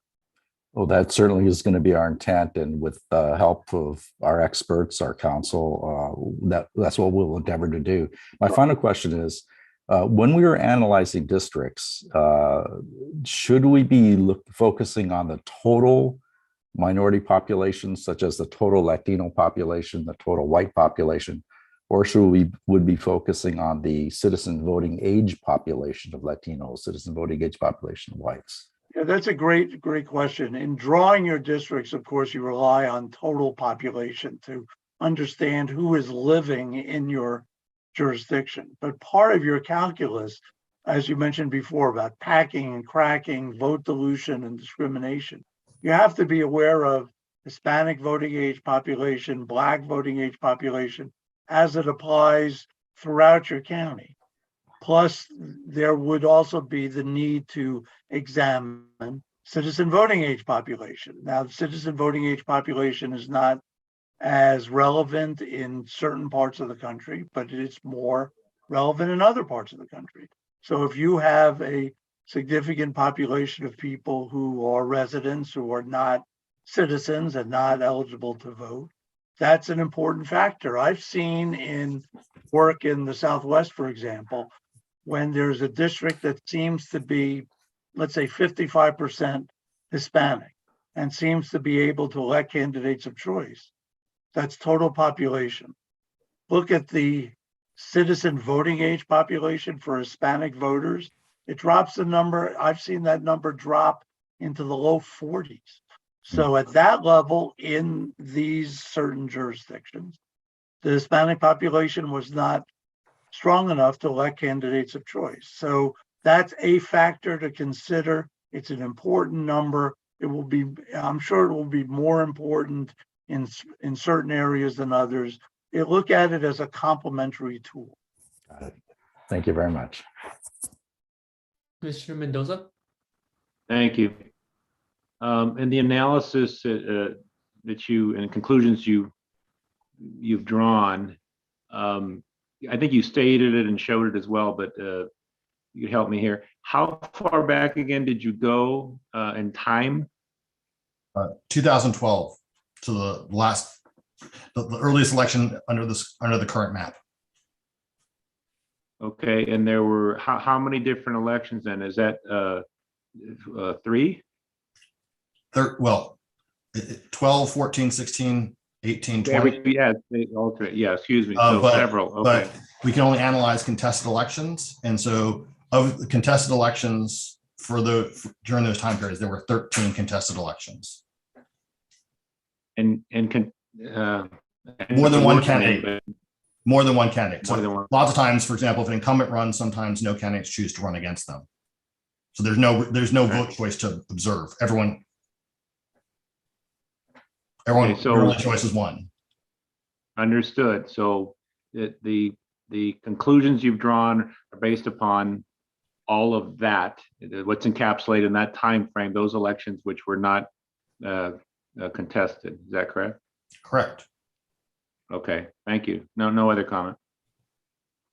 Commissioner Morales? I was just going to say thank you for just going through the total population versus the citizen voting age population, because this is what precisely was discussed back in 1990 when those lines were being drawn, whether those are undocumented deserve representation. And so back then the answer is yes, and it continues to be so. So I think we just have to take that into consideration, especially the example that you gave is like the ability to be able to elect a candidate of choice, depending on how many folks are undocumented, LPRs, or DACA recipients, or TPS holders, or asylees, you name it. It's a whole litany of folks.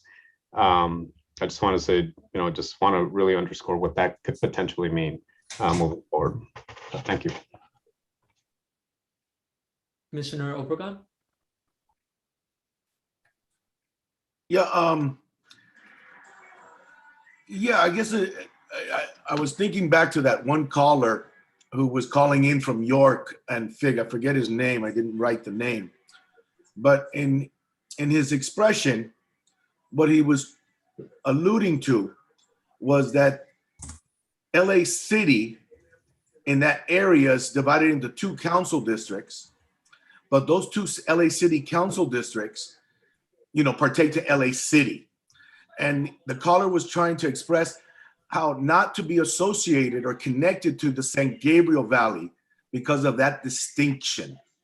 The provider of services in every single way for those 2 council districts is the city of LA.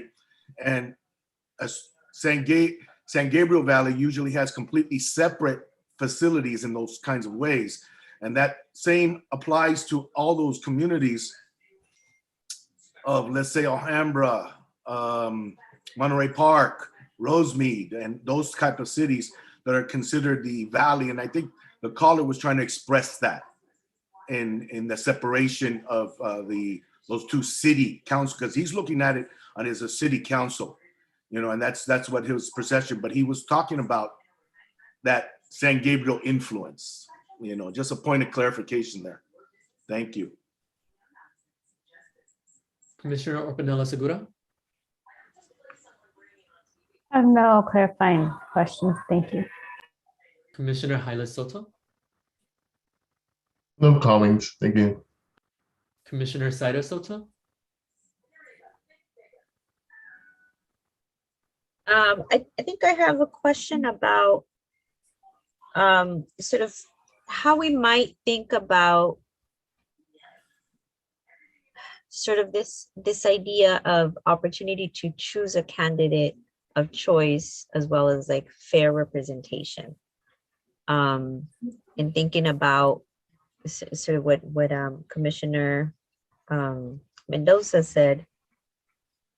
Sorry. it may not have been Commissioner Mendoza who said this, but really thinking about the undocumented community, right? And just, I think I'm struggling with sort of those competing thoughts around really considering like the number of individuals within an area that are able to vote versus those that cannot, but absolutely have the right to representation. I think I'm just trying to figure out sort of what's the guidance, where do we look to? Do we rely on the census for that, and then sort of on some of this data for the other? It's kind of convoluted, but I'm sort of sitting with just the complexities of those things, given that in LA County, we do have a very large undocumented population. Well, just very generally, all people living in your county are residents of the county. They're all represented by election officials or elected officials, but not all of them can vote. So the reason that I distinguish CVAP is that if you're creating a district that appears to have a certain minority population, also looking at the citizen voting age population to see what's the difference. There may not be much of a difference. It may be a small difference, but sometimes the difference can be large, 10, 15 points. I've seen as many as 15 to 20 points. So it's more for you to be aware of. And I'm sorry, I don't want to get ahead of anything as you move ahead and make the decisions that you do, that don't make assumptions of the minority population being able to vote at a certain level without also looking at the citizen voting age population. As I said, it's just a complementary tool. It gives you a bigger, fuller idea of your community and of the districts that you're creating. Commissioner Stetcher? Are there any other population cuts that you would recommend that we look at in addition to the total population and citizen voting age population when we start thinking about the districts we're actually going to draw? You mean when you say cuts, do you mean individual subsets or yeah, other ways of looking at the census data that we have?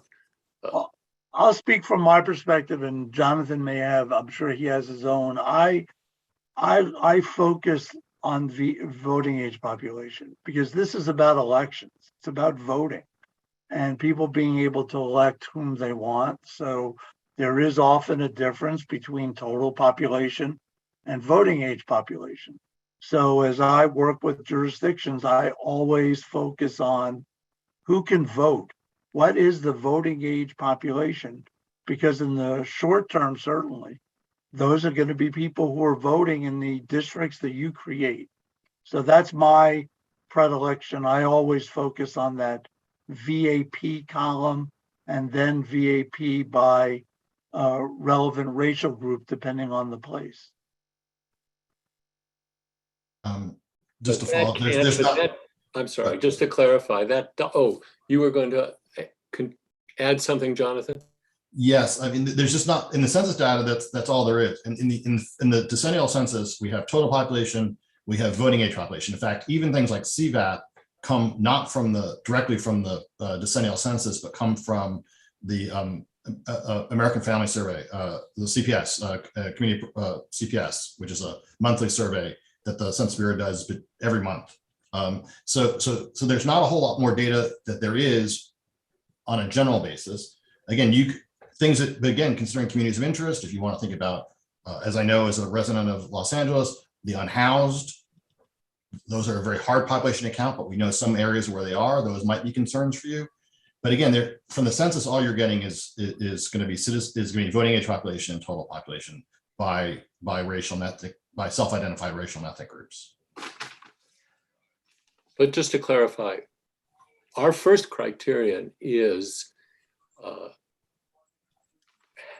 having equal population sizes based on total population.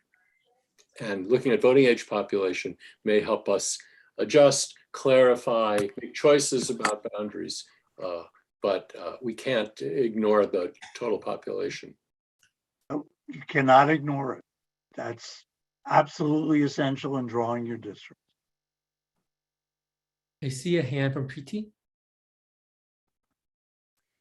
I just wanted to emphasize that I have worked at the Department of Justice, and we use total population. The law says to use total population. Maximum deviation is based on total population. And when it comes to majority minority districts, that is when you look at VAP and CVAP.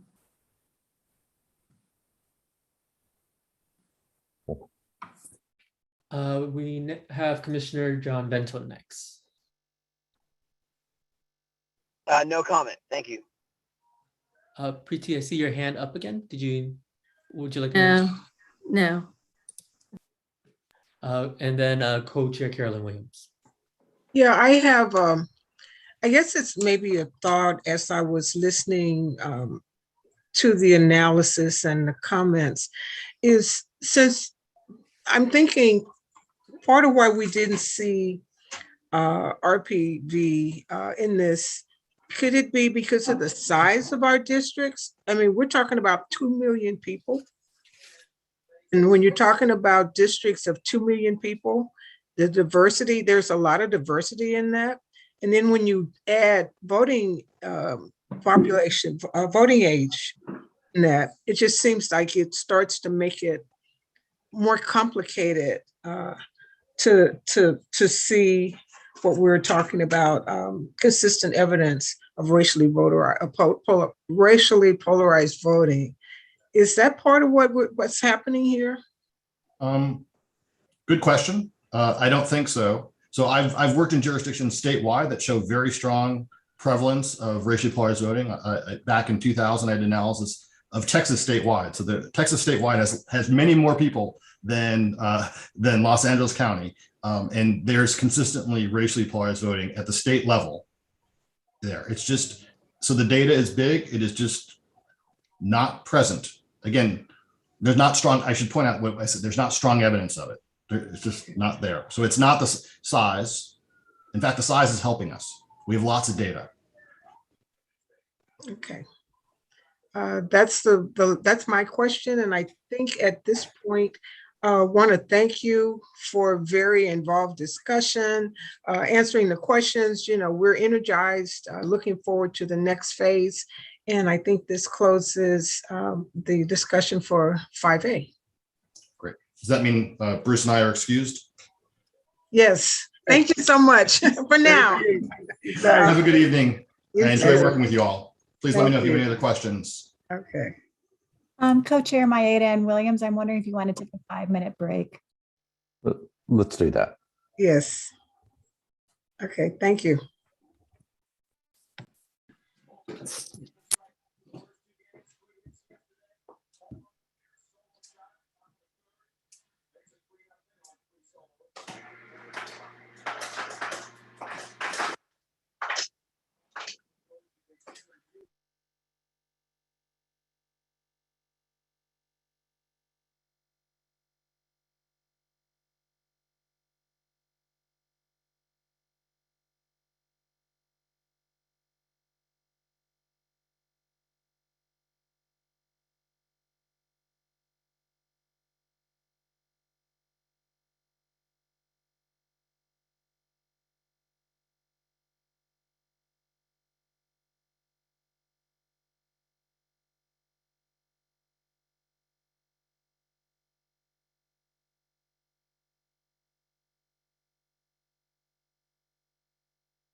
So my alarm says our time is up for the recess. So if you can hear us, please come back. I'm here, Nelson. Great.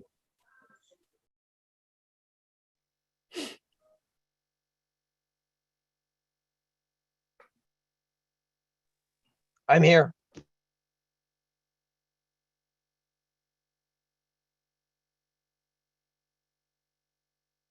It looks like we have most of the people back. I think we're still waiting for Commissioner Pinella Segura, Commissioner Wong, Commissioner Saida Soto. Do we have quorum though?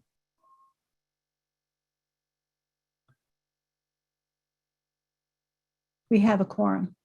We do. Okay. Let's get back to it. Item 5B, renewed discussion about the communities of interest maps, hypotheses, straw models, or whatever we want to call those, or groupings, I guess we call them. Here, I think we want to hear from the lead of the ad hoc working group on mapping, Haile Soto, as well as the presentation by Rockbridge of the revised mappings, groupings. So Commissioner Haile Soto. Yes, thank you, Co-Chair Maeda. I'll keep this brief since we do have a presentation. Last week, a straw map was presented to the Commission and to the public, showing the first review of the communities of interest.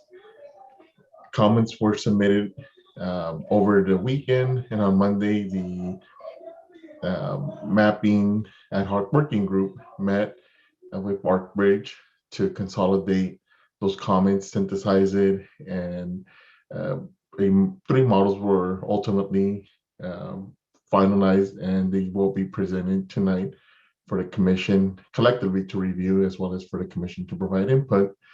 And that concludes my report. Thank you. And we do have Pretty and Sam from Rockbridge or present that will be doing the presentation. Thank you. And I just want to add, and then I'll turn the screen over to Pretty. Think about these as 3 different models where you have basically a house plan, and there are different ways you can arrange the rooms, but it's basically the same square footage. So we're not asking the Commission to pick one model over the other. All they are is 3 different models for consideration. And when you go forward, you may refer more to a model B or a model A or a model C as you begin to look at how you group your groups.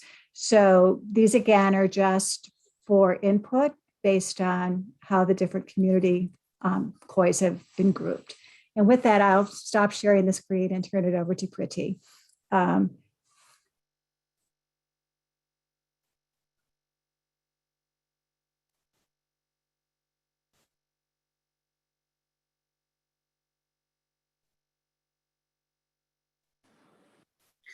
Good evening, Commissioners. Today I'm going to present 3 models, just like Gayla said. We developed these models last week, and 2 models we developed on Monday, and I'm going to show them to you here. And as you can see on the slide before, this is the model that we presented to you on the 13th. Meeting. We have all the communities, groupings of communities of interest. And then there is a model B and a model C. So I'm going to show you what they look like. And this one I'm not going to spend time on because you have all seen it before.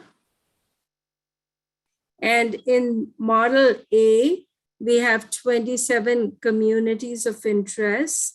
We have a list of them, and we also have the population associated with each one of them. In model B, what we did was we consolidated a few communities of interest which were in Model A, but we did some consolidation. And here we have the whole map, and here we have the zoomed in map, so you can see. And then I'm going to go into the application and actually give you a tour of the communities of interest groupings in Model B. In this one, we had 26 communities of interest groupings. And here we have the names and the populations listed for each one of them. Now, this is a Model C that we came up with. And what you can see is that we did look into the San Fernando Valley a little bit more and tried to address the public comments that we had received. And the same we did with San Gabriel Valley. And you can see some differences here. So this is Model C. And in Model C, we have 28 groupings of communities of interest, and we call it Model C. With this, I'm going to start sharing the Model B that we have. And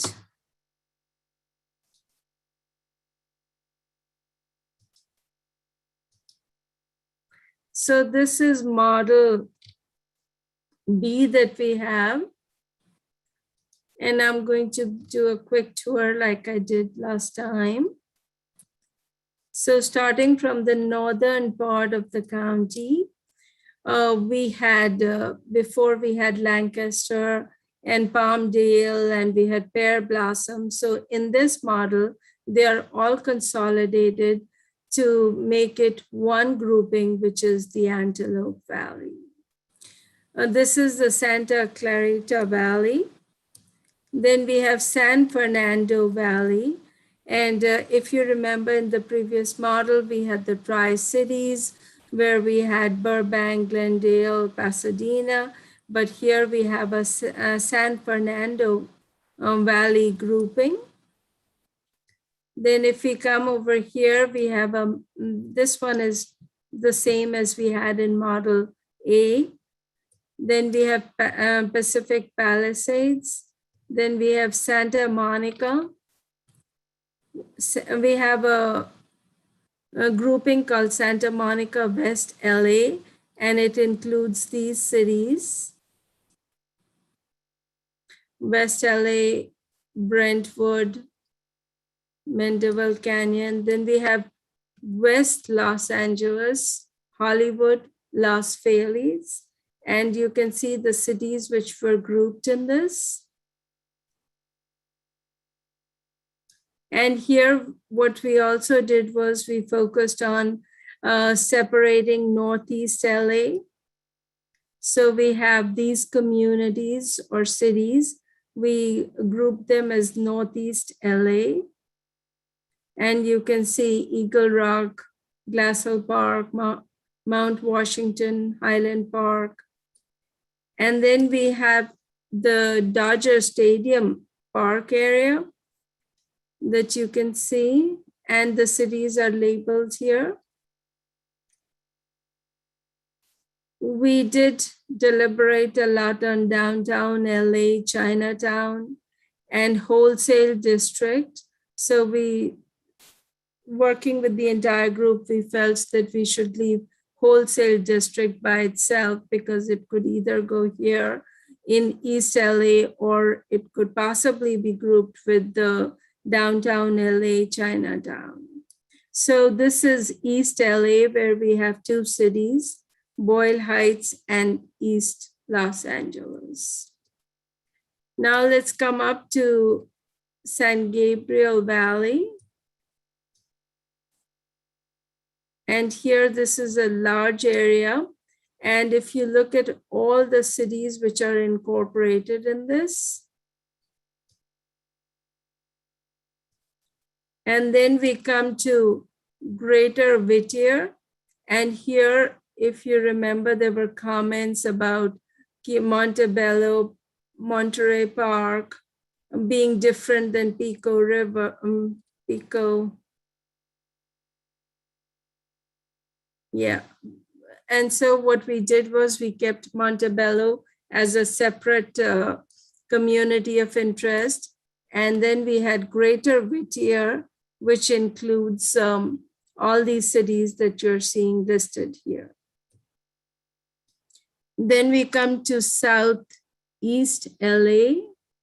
And in Southeast LA, we have all these cities. And from there, we come to South LA, and we have the cities listed and drawn in a red outline here. We looked at the USC area. And here, these are the cities in USC area. Then we come to west of downtown LA, and you can see the cities which are grouped together.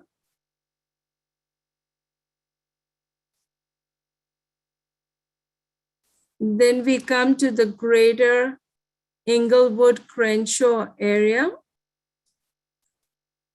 And here you'll see that we have combined, we have created a different grouping as compared to Model A. And then we come to South Bay Inland cities. And you can see the cities which are included in this.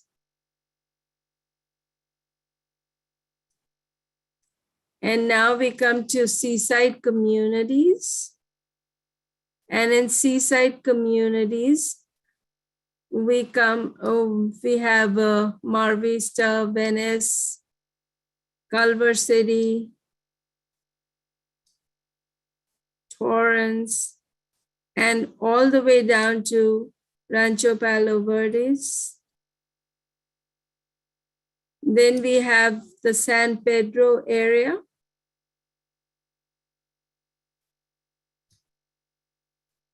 And then we have the Carson, Compton, Gardena area.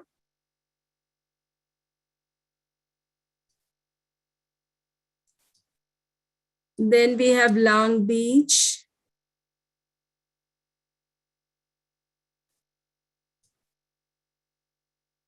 And then we come to Gateway cities. And that completes the tour. And we have provided these to Gayla and Ty, and I believe they are up on the redistricting application. And with this, I'm going to show you the Model C. And she's loading them. They are on the hub and they are listed as COI groupings under the COI, and they're listed as Model A, B, and C with the dates of the meetings.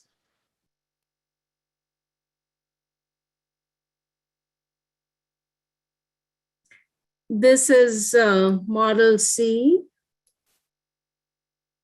And here the top part of the county looks pretty much similar, but we did look at the San Fernando Valley where there were comments that San Fernando Valley is not the same. So we did look at cities, and we made a Northeast San Fernando Valley and a San Fernando Valley. Let me see if I can get my cities in. So you can see the cities that were included in Northeast San Fernando Valley. And then here we have the Greater Tri-Cities grouping, where we have the three, Burbank, Glendale, and Pasadena. And we also have East Pasadena, Altadena, and we have La Crescenta.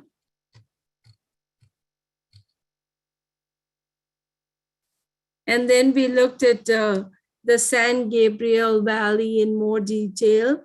and we split it into two.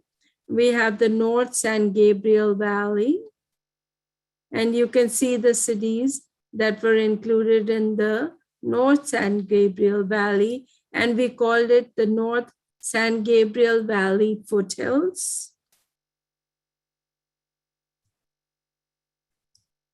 And the San Gabriel Valley cities are here.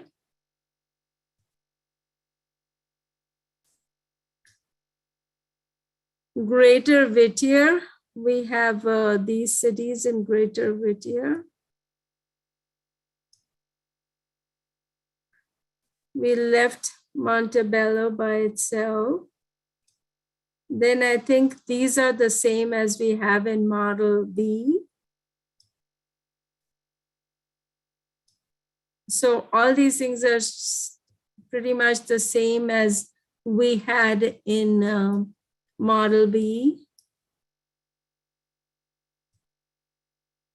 So yeah, that's our Model C. And once again, like Gayla said, they are up on the website, on the hub, as well as in the application. I see a hand from Commissioner Orpinel Segura. Yes, I was going to ask if Pretty can show the area, the Catalina Island area. I don't believe that was shown, and there are two differences in options B and C. Yeah, that's a good point, Commissioner. In Model A, we had this island and the other island in Long Beach grouping, but in Models B and C, we have them in the San Pedro group.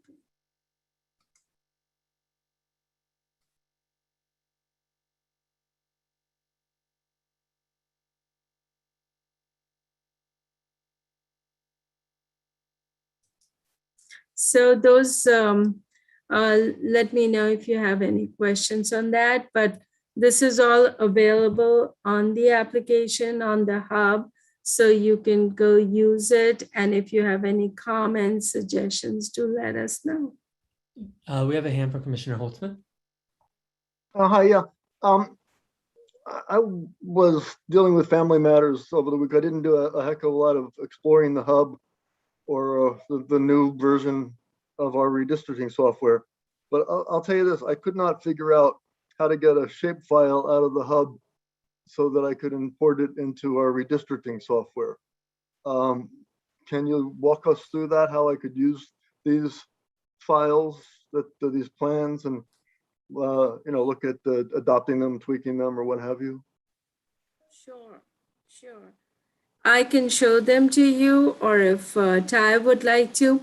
Basically, when you go to the hub, Commissioner, there is a download icon. And all you have to do is click on that. And when you get to download, it'll ask you for several options. You want to choose the shapefile option. Okay. And once it's a shapefile, then you can just simply import it into the application. And Commissioner Holtzman, as well as the rest of the commission, I did send out an email with some instructions as well as recorded a video demonstration, but if folks would like, I can do a quick demonstration tonight as well. I kind of like that, but. It would take about 30 seconds. Okay. And while you're queuing that up, I also found that although I, dutifully saved my shapefiles for some of the maps I'd drawn with the old version of the software, they did not load faithfully into the new version of our redistricting software. And I think that's because for some reason the census blocks have disappeared. So can we get those restored, please? Census blocks, tracks, block groups, because I needed to use those to have districts, especially some that might traverse less populated areas like the mountains. So Priti, do you know if we can get those back in our redistricting software?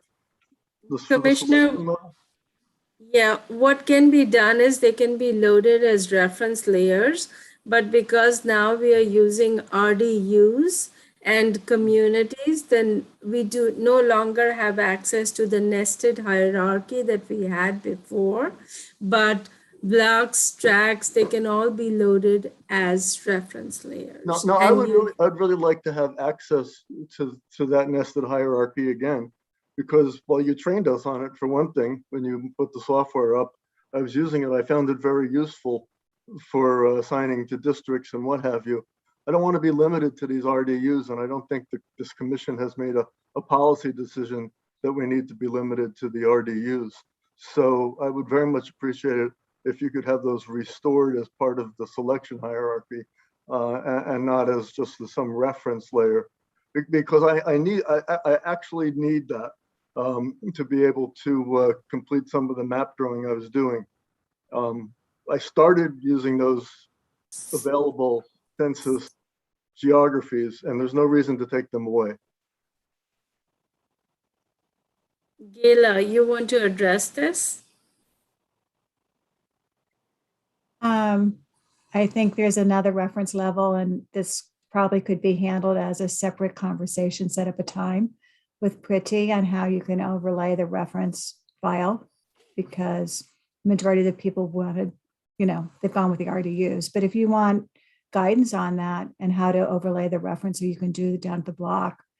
Priti's I want it put in the selection hierarchy, not as a reference layer. I want it back where it was, essentially. I assumed we would keep what we were using when we were practicing with the software, but instead a huge amount of functionality has been taken away by forcing us to use these much bigger areas as the only option for selections for assigning to different districts. So let us go back and talk to the county to see if they can add an option 3, which would be down to the block level, and we'll see if they can do that. I also would suggest, let's see if other commissioners would find that helpful. Or is it a one-off request? Yeah, if it's okay, if we could take that discussion offline so that we don't, so we can get to public comment and other commissioners' questions. I understand the concern. I do think that I had enough difficulty trying to put together a map with the larger blocks. So I do think the RDUs were sufficient for most folks. But if you want to have the census block, then we'll try to figure out a way to make that happen. I mean, for instance, just look at that big RDU under the words Antelope Valley on the screen now. If that can't be subdivided in any way, there would be no way to connect the Antelope Valley to San Gabriel Valley in any way. Ty, can you go ahead and call on next? Commissioners, are you all still interested in seeing how to open a? Oh, I'm sorry. Yes, you were doing that. All right. So again, as I mentioned, the email has been sent out to commissioners, as well as the instructions have been posted on the website. But as a quick demonstration, once in the mapping software, under the File tab, just click on the Open icon. Once the Open Plan dialog window is open, you can click on Shared Plans. And under Shared Plan, the group that every user is included in automatically is everyone. Mm-hmm. So the plans that are shared with everyone includes the different models that ArcBridge has prepared for the consolidated COIs, but also the templates and the submitted plans, official plan 001, and so on. And so once in the Open Plan dialog, click on Shared Plans, everyone, and click on one of the models you would like to open.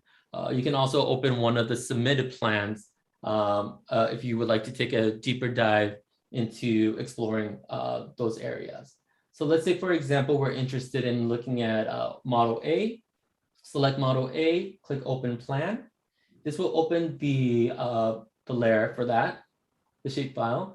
And if you want to add these different contents, these different reference layers, including the communities and cities, as well as the names that are used for each of these consolidated communities of interest, click on the sidebar to expand it, click on Contents, and then under LA County Reference, click on the triangle shape immediately left of it to expand the different sub-reference layers.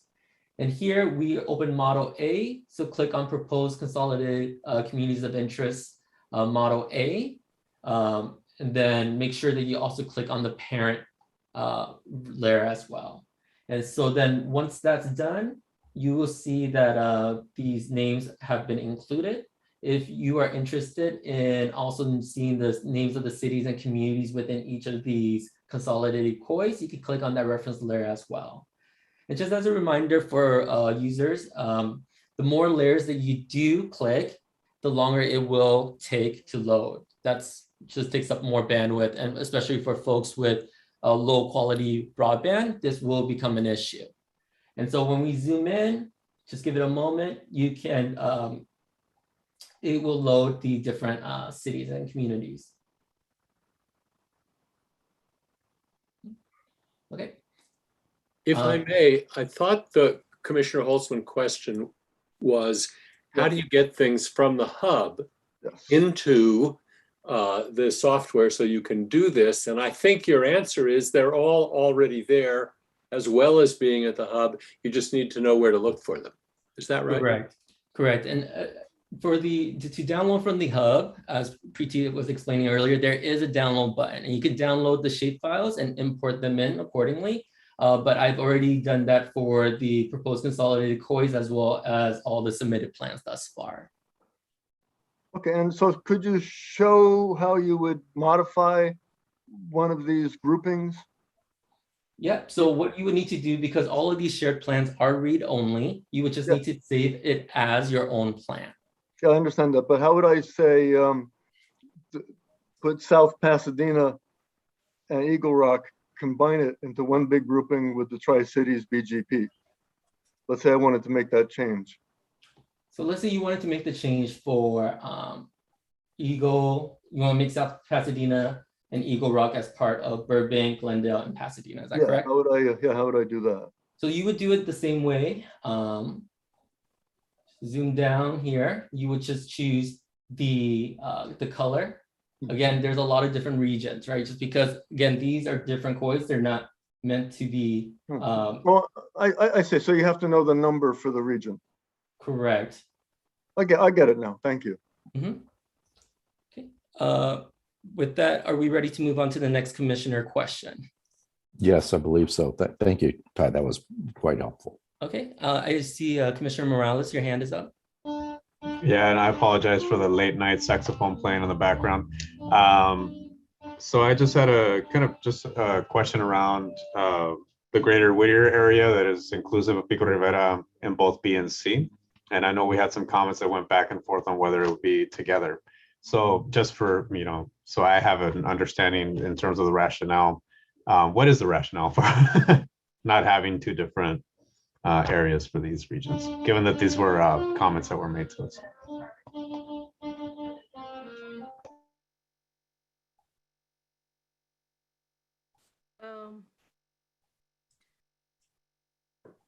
Once again, these are groupings and we can make them separate, but these are like points where we would like to get your feedback. And if you think that Monterey Park and Montebello should be together and Pico Rivera should be separate, we can do that. But this is what the group came up with, and yeah.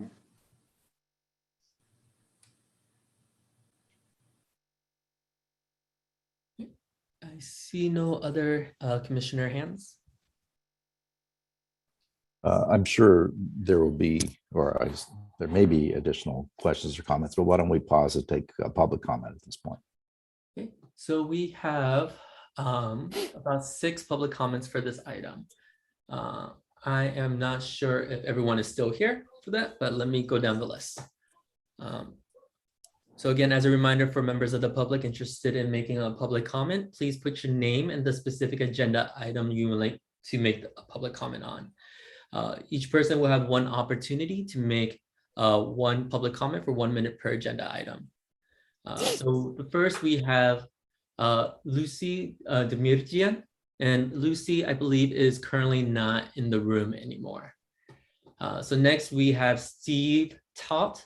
So Steve, momentarily you'll be able to unmute yourself, and if you're comfortable, you may share your video. Once you begin speaking, you will have 1 minute to make your public comment.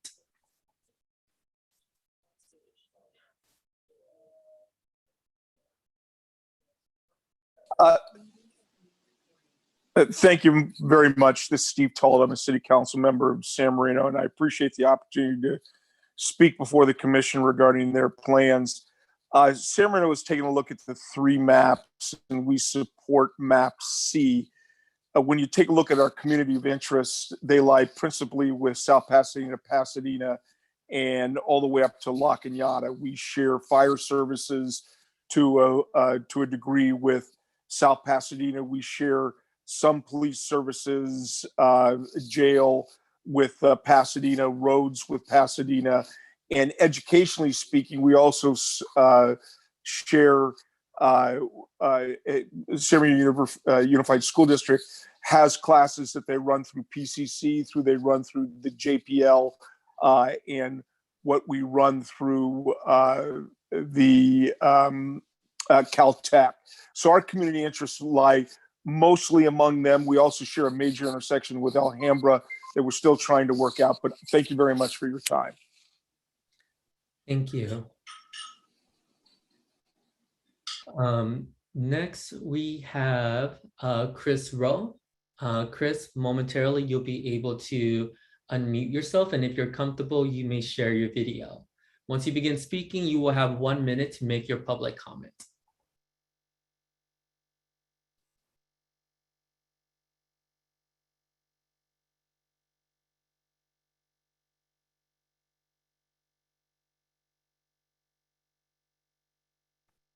Sorry, other screens popped up. This is Chris Rowe. I would like to know, the problem is in looking at these groupings is that we can't tell the population. And I believe that's what Commissioner Holtzman was expressing is I have not had, I've tried twice to work with the software in the past. And so when I see this, for example, a San Fernando Valley district next to a Malibu Topanga district, et cetera, I can't tell how to create a district combine San Fernando, on this example, San Fernando Valley versus Northeast San Fernando Valley, which are both contiguous with each other, versus San Fernando Valley and Malibu Topanga, which is contiguous, because the idea is to be contiguous and compact. Where I live in West Hills, I'm right near Hidden Hills. I mean, just literally miles from there, and West Chatsworth, you know, this unincorporated. So I need to be able to determine based on population how I can add these together. Thank you. Thank you. Next, we have Jose Del Rio. Jose, momentarily you'll be able to unmute yourself. And if you're comfortable, you may share your video. Once you begin speaking, you will have 1 minute to make your public comment. While Jose is coming on board to address Chris Rowe, all of the populations by district were in pretty slides, and they're posted on the website for the meeting tonight. So you can find them for each of the models.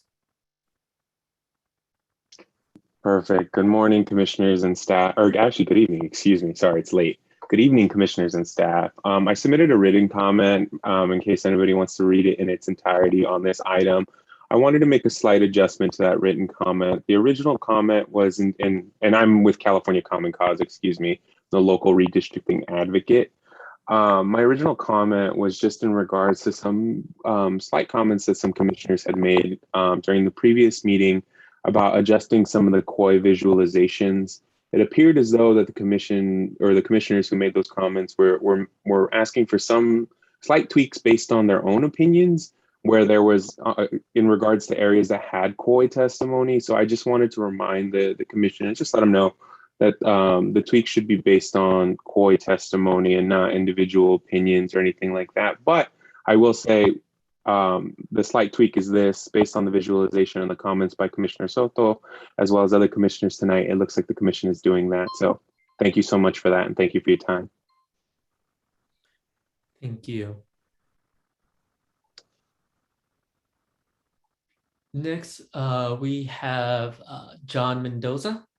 John, momentarily you'll be able to unmute yourself, and if you're comfortable, you may share your video. Once you begin speaking, you will have 1 minute to make your public comments.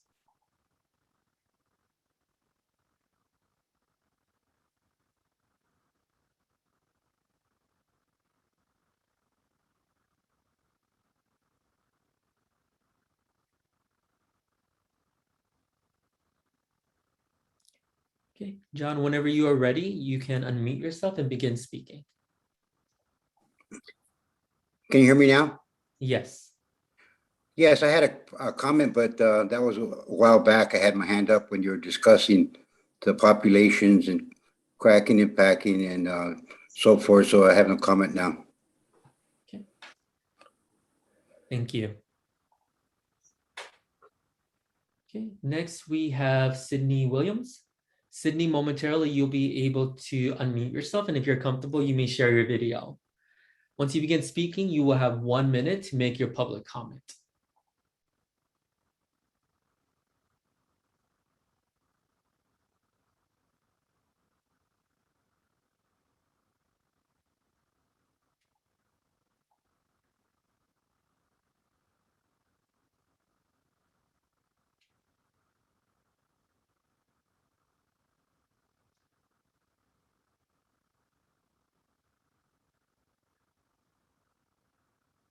Okay, Sydney, whenever you are ready, please unmute yourself.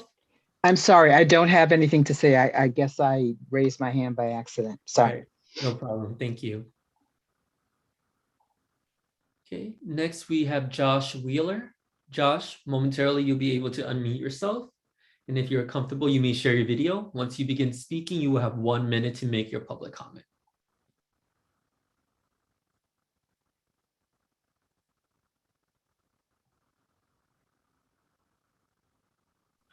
Yeah, yes. My name is Josh Wheeler.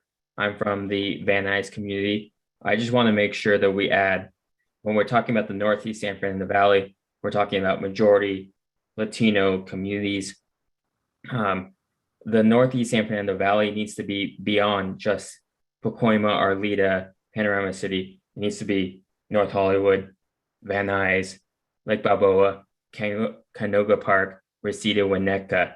Those are the communities that are majority Latino, and we don't have a lot in common with Studio City, Sherman Oaks, West Hills, and the rest of the San Fernando Valley. So I urge you, when you're thinking about these communities, to put the Northeast San Fernando Valley, it's majority about the Latino community. And these are communities that are heavily minority, heavily immigrant, and that we keep these communities together in whatever district you decide. I hope you put them in a Section 2 VRAC. Thank you. Right. Thank you, Josh. Okay, co-chairs. Josh, repeat that list, please. Let me bring Josh back. Okay.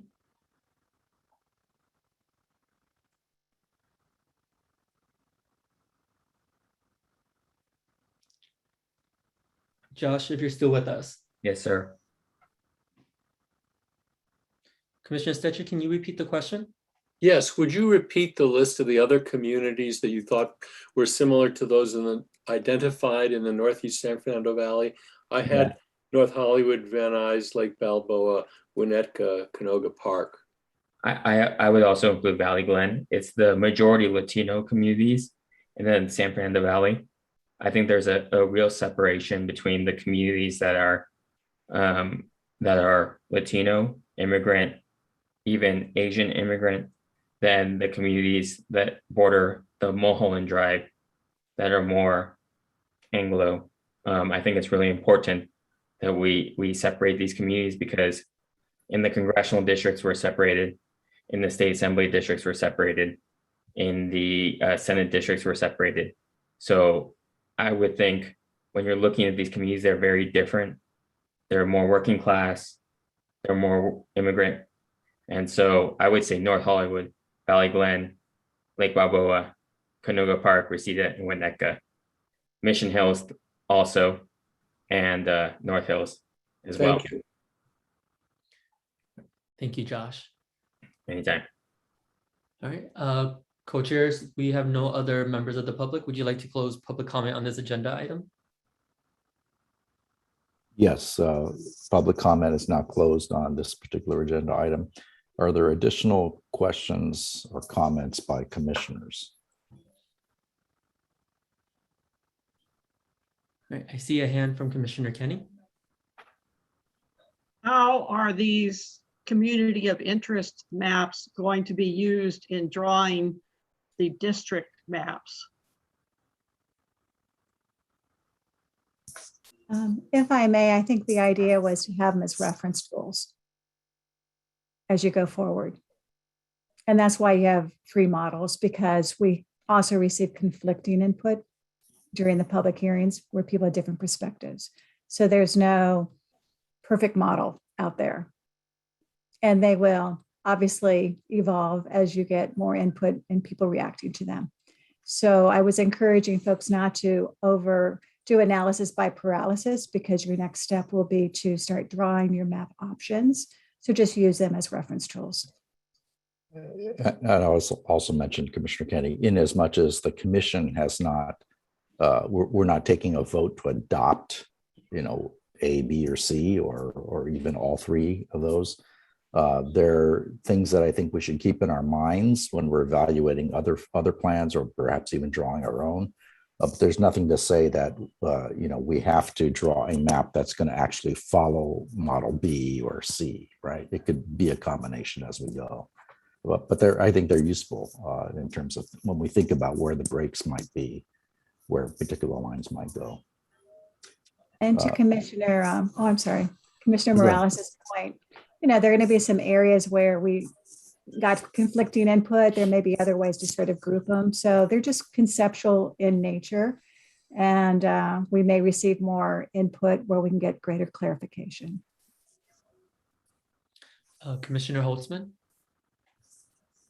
I don't know if anybody got a chance to look at the People's Block proposed map, but I did today. I had a look at it.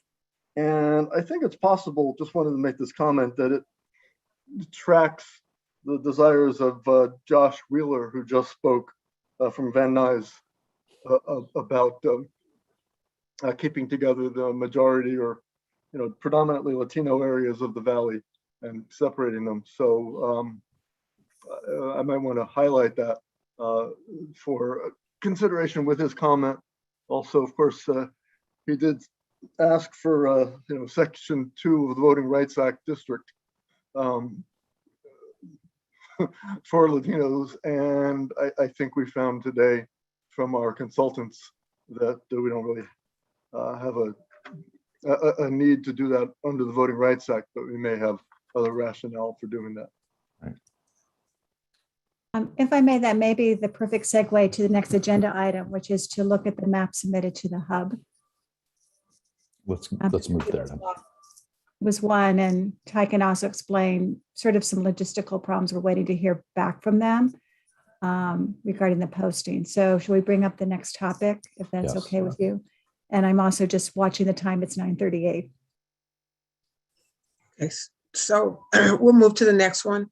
And basically, as Gabriel said, we're looking at the publicly submitted maps and what direction we might want to give Arkbridge about future considerations. So again, Priti, we will pass this to you for a presentation.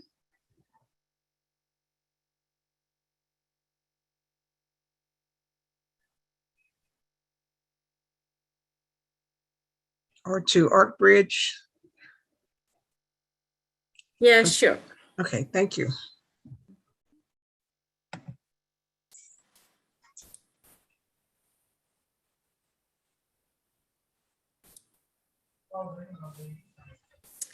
All right, so this is the initial analysis of submitted plans as of today. So here you go. You will find this map interesting. We have 8 submissions so far. And I have just called them plans 1 through 8. And I'm just going to show you the initial groupings. We were talking about that. And I am tempted to put plan 1 and plan 6 into one group just because of the way they're handling the northern part of the county. So take a look at this, and now I'm going to show you the initial analysis that we have done. And here, like I said, there have been 8 submissions so far. So we have looked at them. We have looked at the maximum deviation. And of course, all of them are under 10%. And then we also looked at Latino majority districts. And we will run the compactness analysis and we'll do all those things. But initially, I wanted to make sure, that they have the maximum deviation is reported for each one of those, and the Latino majority districts have been recorded. And we are beginning to think of groupings. And like I showed you, that Plan 1 and Plan 6 are like vertical, district, and the way they have done the northern part of the county. So that is what we have, 8 submissions, and each one of them, like district, the Plan 3 looks really compact, but does not have any Latino districts. So those are the things that we have to look at, and all the hard work that you all have done on the communities of interest groupings. I think that would play an important part in evaluating these plans to see how many groupings or how many communities of interest were kept together and how many cities were kept together in each plan. So that's all I have to report. And I put them all on one slide so that you could look at them comparatively. Do you have a hand for Commissioner Stetcher? Okay. All right. Oh, so we're at clarifying questions. So Commissioner Stetcher. Preeta, yes. When you say on that slide Latino majority district, do you mean greater than 50% of the total population? Yes. So these are not pluralities. This is majority.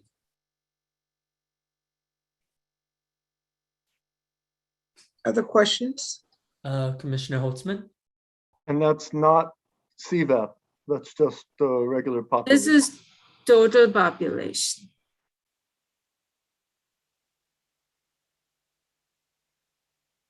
If Co-Chair Maeda?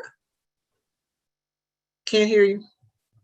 Preeti, can you put that previous slide back, or at least the one that shows where these maps come from? I mean, who submitted them? Oh, okay. Yeah.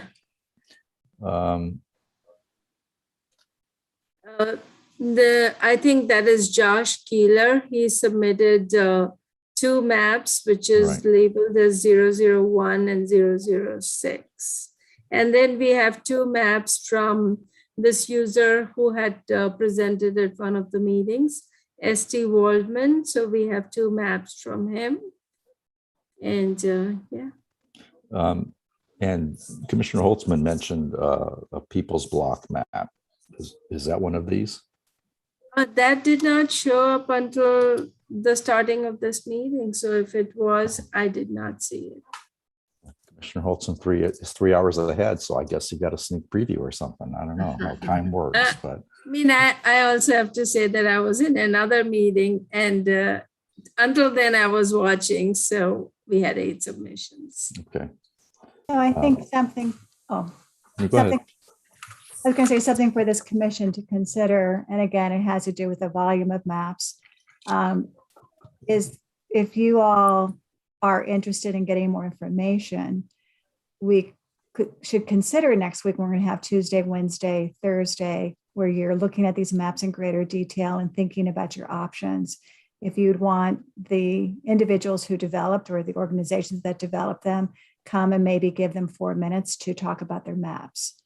And that's something we should get on top of planning going forward. Yes, I think that might be a good idea. Because they are the best position to talk about what their thinking was behind each map. Okay. We'll include that. Or are there any clarifying questions at this point? And if not, Ty, do we have any public comments? We have one hand raised. We have Josh Wheeler. Josh, momentarily you'll be able to unmute yourself. If you're comfortable, you may share your video. Once you begin speaking, you will have 1 minute to make your public comment.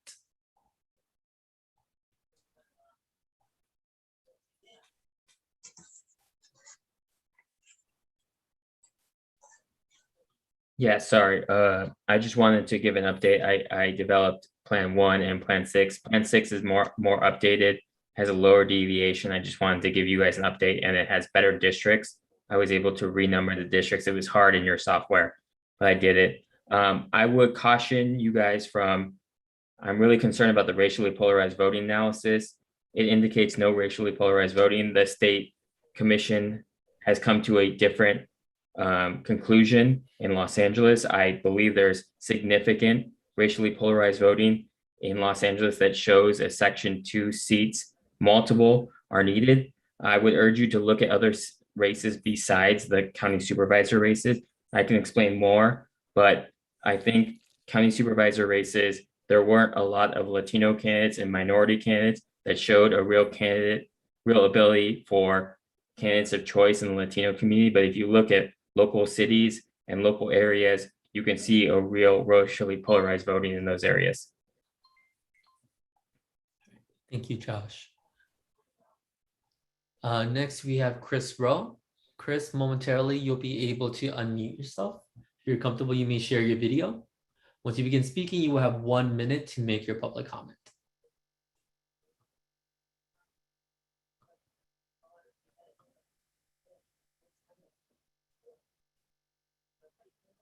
Hello, it's Chris Rowe again. I want to point out again, so a lot of the maps that I saw, which it was very rapid, I don't feel are contiguous and compact as I would like to have seen when you have a district with the San Fernando Valley going all the way out to the Santa Clarita Valley and stuff like that. These are not communities of interest. But when we were talking about the Jingles test earlier tonight, one of the things I wanted to point out to you when they were talking about the 2016 election, the environmental issues play an important role in all these communities. And for example, in 2016, the race for the 5th district, the Aliso Canyon issue was a very predominant issue in that area. And I attended a meeting with all the candidates that was televised. So I want you to be thinking in terms of how environmental issues impact communities. Thank you. Thank you. Thank you, Chris.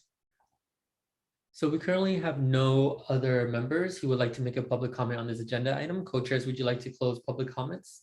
Yes, please. Thank you, Ty. So let's go back to discussion and consideration what we want to do. Gail, you mentioned asking those who have provided maps to us to be able to come and speak to us, provide some more information on the maps that they've presented, they've submitted. And just listening to our last public comment, there is a lot of detail that we don't have. So I think that's up for discussion. And so we'll open it up for discussion from the commission. Commissioner Stetcher, you have your hand up. Yes, I wondered whether any of the maps had taken advantage of the opportunity to explain their rationale or their thinking or their goals as they built them, because it's one of the options somewhere at the beginning. You can describe the map and have some text box to put in more information about the rationale. And if we had that, it might capture more efficiently what we could spend a lot of time on listening to people.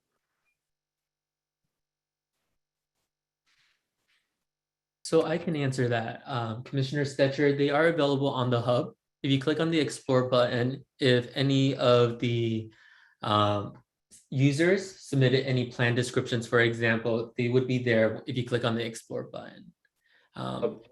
Did Preeti happen to look at those, or does anyone know whether they provided useful rationales or not?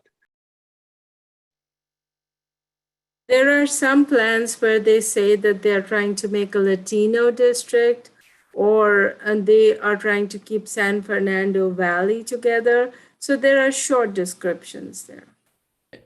And there's also, I recall one comment from one of the users who submitted, Henry Fung for CalWatch. It's in the document uploaded for today's meeting on the agenda items, the public comments. Okay. I see Co-Chair Maeda, then Commissioner Wong, and then Preeti. So I do think we should consider having short presentations. I would not favor one single submitter taking up 4 minutes and then is for one map and then have another map, another 4 minutes or whatever. They should be able to summarize, they did a runway, then this one has an alternative, variation or whatever. I guess if we have, something like a dozen maps or less, that we could invite everybody. The difficulty is if we suddenly get between now and next week, a flood of maps, then we may want to think about whether or not we actually invite every single entity, every single person. I don't know whether our council feels that we would need to, if we ask anybody, we would need to ask everybody or not. Well, at this stage where you haven't narrowed it down, you may run into an issue where if you, like you said, if we get 25 maps, I think you'd need to first have a meeting where you narrow down the ones you want to invite and make that clear sort of in advance. Okay. Commissioner Wong, then Commissioner Vento. Yes, thank you. I had, now that Holly made that comment, I'm rethinking what I was going to recommend.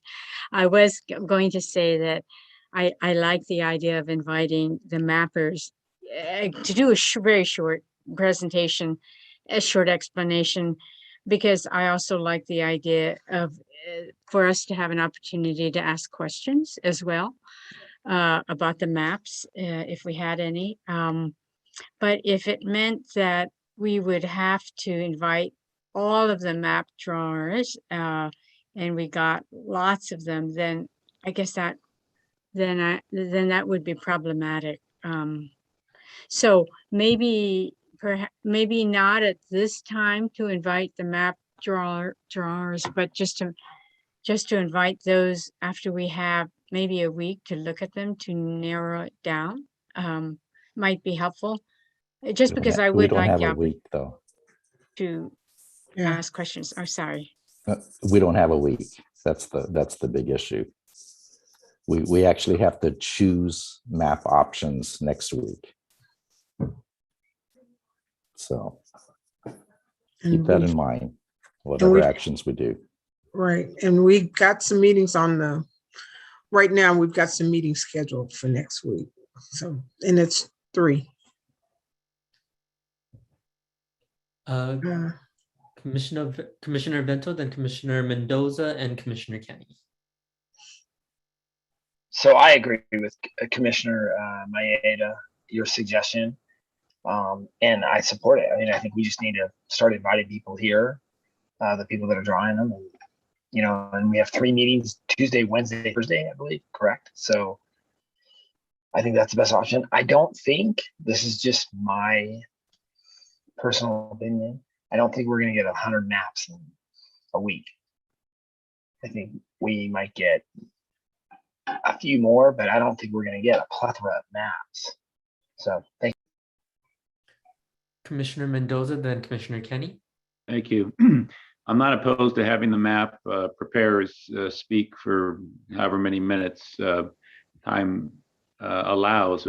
If there's a narrowing down that needs to take place, because there are a number of maps more than maybe the time would allow, is our working group doing what we talked about having our working group do, which is review these in advance for the entire commission, or not? There was a discussion about groupings, saying, well, these kind of maps are similar. These kind of, these 2 or 3 maps are similar, that kind of thing. That doesn't necessarily mean that that will enable us to say, okay, we want to pick one from each of these groups to present. That I'm not sure if that's what the way we would go, but I guess, perhaps that's sensible. And the question, and my question is that something the working group can do between now and the next meeting coming up? Or if that's not something they've been doing that yet, since that we only have 8 maps submitted so far. Yeah, I assume that that's what the working group was going to do and then make recommendations, but I'm not sure what the working group is charged with, and I guess. The working group developed the 3 models of the CLOI maps. And because we only had 4 maps last week, Arkbridge presented all 4 of those. This week, there were another 4 new maps, but you really haven't had time to delve into those. But you are correct, Commissioner Mendoza. The thinking was by this date, we would have maybe gotten 30 maps. That didn't happen. So we don't know how many we're going to have between now and Tuesday. We can monitor it. If there's a large number, I do think you probably do need to form groupings of maps. I think Arkbridge could do that for you. They might even look at them, and maybe the working group could sort of say, these are the ones most interesting. And on Tuesday, that's what you could focus on. Then you could decide if you want to invite any of those mappers in to talk to you on Wednesday. Yeah, I was going to suggest that we could have a placeholder on the agenda for Wednesday and or Thursday, so that if you, we'd have an agenda item for selected comments from, certain maps, and those could be ones that you identify on Tuesday and Wednesday. And if you end up deciding you don't have time, or you end up not wanting to have those, then you would just pull that item from the agenda. But that would give you the flexibility. You'd have that placeholder. If you decide, any time between now and when that is, who to invite, you just have to give them short notice. But that's a way to keep that option open. If you I like also that idea. recall, I was just going to mention this working group's mission was basically to end around this time and pass the baton on to the full commission, because you wanted to look at the maps and come up with the options as the full commission and not have them winnowed down. So we're at that point now. Yeah, I was going to echo that. The option that was for the working group expressly did not include them making a recommendation. It did not include that. Okay. Commissioner Commissioner Kenny? So I still have the question whether Pretty is going to make suggested maps based on the community of interest groupings and the maps that have been submitted. It was not my understanding, if Co-Chair Maeda says that we have to actually have our 3 maps selected by next Thursday, then to get there, somehow we have to get narrowed down to the 3 maps. And it was not my understanding that we were going to select 3 from the maps that were submitted, but that they were going to be revised or, worked on by Pretty. So I'm wondering what the process is and how we get to the end result, which is apparently we have to have that done by next Thursday. And by the way, let me add, on Monday, we'll be adding the commissioner prepared maps. So those might be also ones you'd want to look at as well. So Priti, go ahead and take Commissioner Kenny's question as well. What we are going to do is look at them in more detail. And today the RPV analysis was somewhat surprising to me, but regardless, one of our evaluation criteria is that there should be majority minority districts, because currently you have one. and with the population and the way things are, you definitely should look at that, and we will make sure that there is a majority minority district, and we are going to group them, and whatever comes through, we have to show it to you so that you know what is coming. And based on our communities of interest models that we have done, we are going to evaluate as to how many cities or community groupings are being split, because that would be an evaluating factor, because we have received so many comments, and we should definitely use that in the evaluation process. And we will also do more analysis like compactness analysis and see which one has the most compact. And the application already does the contiguity analysis. So compactness is something that we are going to focus on, cities and that type of stuff, and share the results with you. Because already looking at the list, there is a plan which does not have a majority minority district, while the others do. So those things would have to weigh into the selection process. And Commissioner Kenny is right about that you may like a plan, but you may not like certain parts of it. So yeah, there would be modifications to the plans that are submitted. Commissioner Holtzman? I am listening to this. I'm hearing the number 3 as the number of draft maps we have to prepare.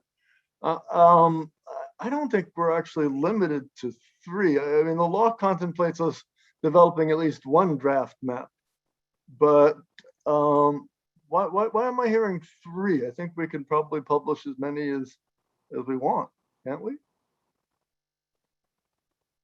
Yeah, as far as I know, the law doesn't restrict us, but realistically, if we came up with 6 or 8, that's not very helpful to the community when we go to public hearings, right? We should have some manageable number. 3 seems like a good number. It doesn't have to be. I guess if we all agree, well, it's going to be one of these 2, or if it has to be 4, it's okay. But we've always just sort of thought about maybe 3 different kinds of things as something that's manageable. It's not in the law. So the commission could decide otherwise. Thank you. I don't see any other hands. Okay, no other hands. So I guess what we're looking at is how do we proceed? Meeting on Tuesday to, after some further analysis by Pretty, on Tuesday, the meeting would be to make some decisions about choose maps, which we'd like a presentation on by the map drawers. And then we would hear from them on Wednesday, and I guess Wednesday, Thursday, make some decisions on which one we'd like to post. So that's what I heard. I just want to make sure I'm summarizing that correctly. And the question is, if that's the direction we want to move in, do we need a motion for that? Or more discussion? I don't believe we need a motion. Okay. No. For that kind of direction. Okay. I will just mention though that if you come to the meeting on Tuesday without having looked at any of this stuff, it's going to make for a really long meeting. Please, between now and then, go to the hub, look at the maps, begin trying to figure it out for yourself, because then you'll have a more focused understanding of what each of these different kinds of maps are going to do, or at least some sense of what the groupings are. That you've got to do that. You got to do the work in order to really understand it. We have 2 hands, Commissioner Stetcher, then Commissioner Mendoza. Thank you. Pretty, if you're going to bring a presentation on Tuesday in which you take some groupings of maps, I'd really like to see the racial ethnic breakdown for each of the 5 districts with the map, not just this summary of the fact that there are 3 Latino majority districts or 2 or none, but what the breakdown is for each of the districts that map proposes. Commissioner Mendoza?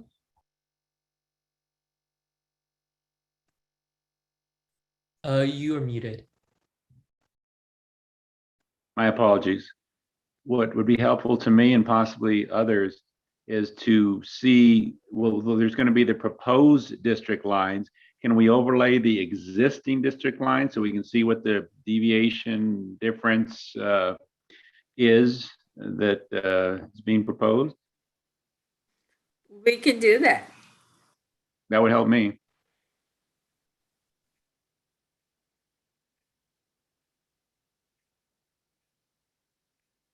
Any other comments?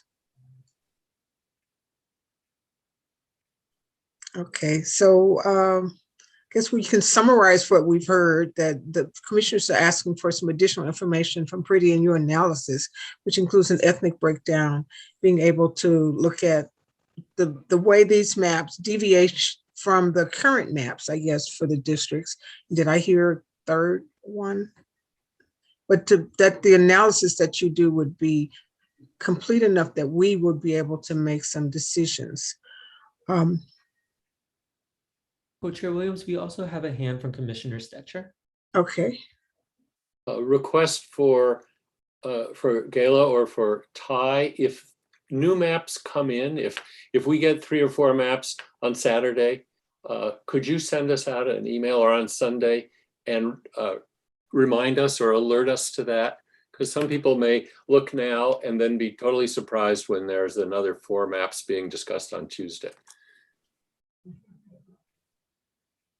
So Ty, I think you're in the best position to do that alert. And also keep in mind that you all had agreed that the commissioner developed maps would be then released on Monday. So you know you're going to have maps on Monday to look at. Okay. Because they are in the queue. Great. Good point. I see Ty, I would also like to be added to that list, that alert list. Sounds good. And I know I see Commissioner Holtzman, your hand is up, but I do want to remind members of the commission that if you do also need some one-on-one help with the software, please send me an email and we can set up a time, especially if you need any assistance reviewing the maps within the software, digging in a little bit deeper into the cities and different reference layers. Commissioner Holtzman? I hear you. Commissioner maps are due on Monday. And for me to be able to draw 1 or 2, which might just be adaptations of submitted maps, I really need that functionality returned as soon as possible. I'll pretty much be away all day Saturday and Sunday. I'd like to be able to, do this on Thursday and Friday this week, tomorrow and the next day. So please work on getting the census blocks, but back in the software as soon as possible, because it's something I need. Thank you. I'll check on that in the morning. I also know they're doing maintenance on the software in the morning. So Okay. what they can do. I think for the sake of time, I think we've got some direction for where we want to go with this and what's expected. Before we close, I also want to acknowledge our mapping work group and what they brought forth. The communities of interest maps, the 3 that we were looking at was really great. So I want to acknowledge them and thank you for the work you've done over the past few weeks. So appreciate it. Thank you so much. And Hylas, for your leadership for that working group, really appreciate that. So if there are no more comments, can we move to action item 5D?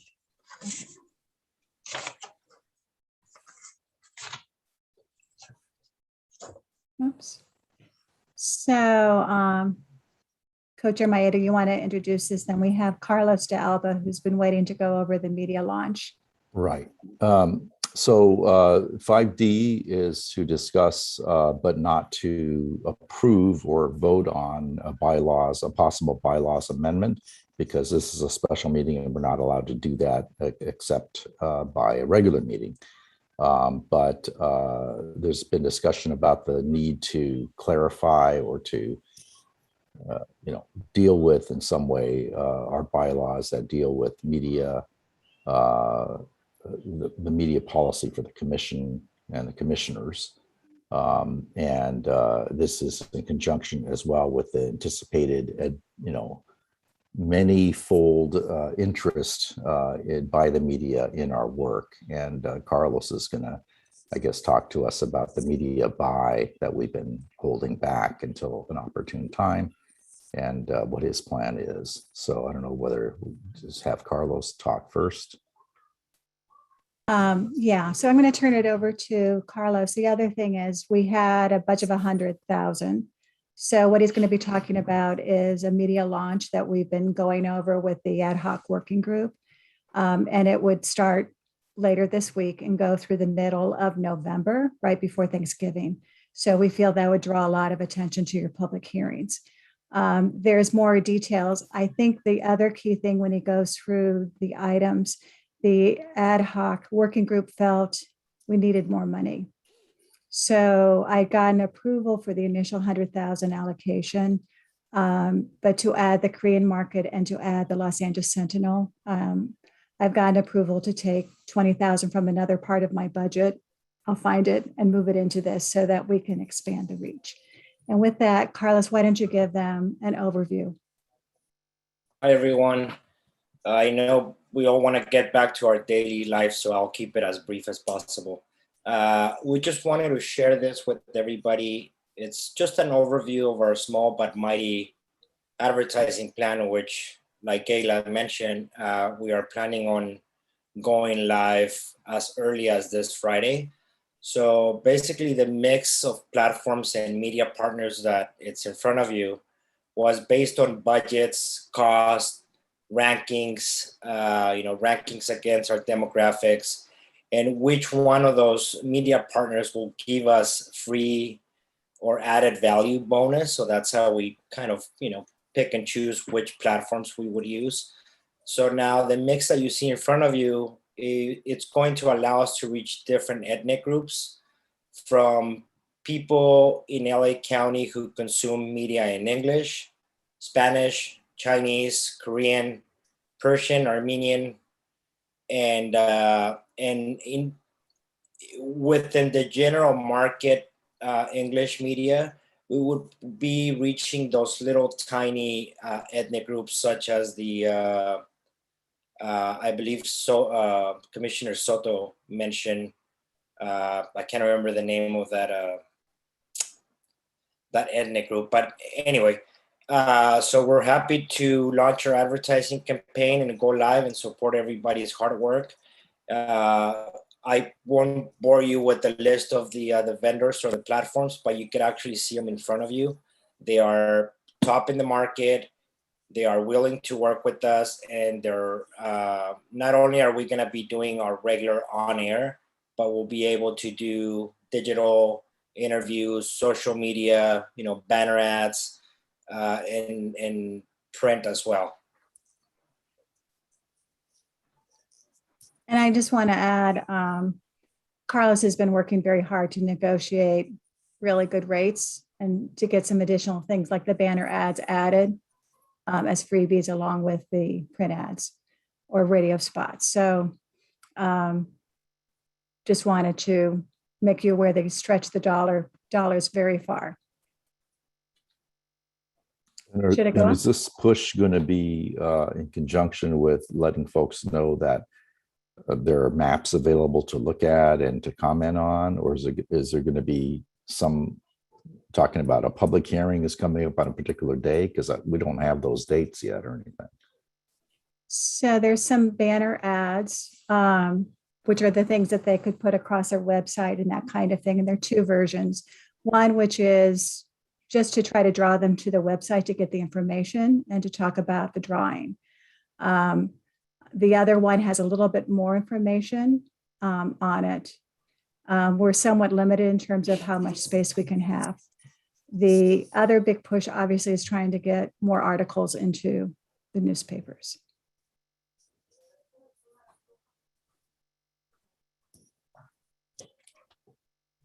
Any questions, clarifications from the commission? You have Commissioner Holtzman and then Commissioner Setcher. So I'm a little unclear on one thing. What is the purpose of putting these ads out? What are we selling? Isn't it a little late for asking people to give us,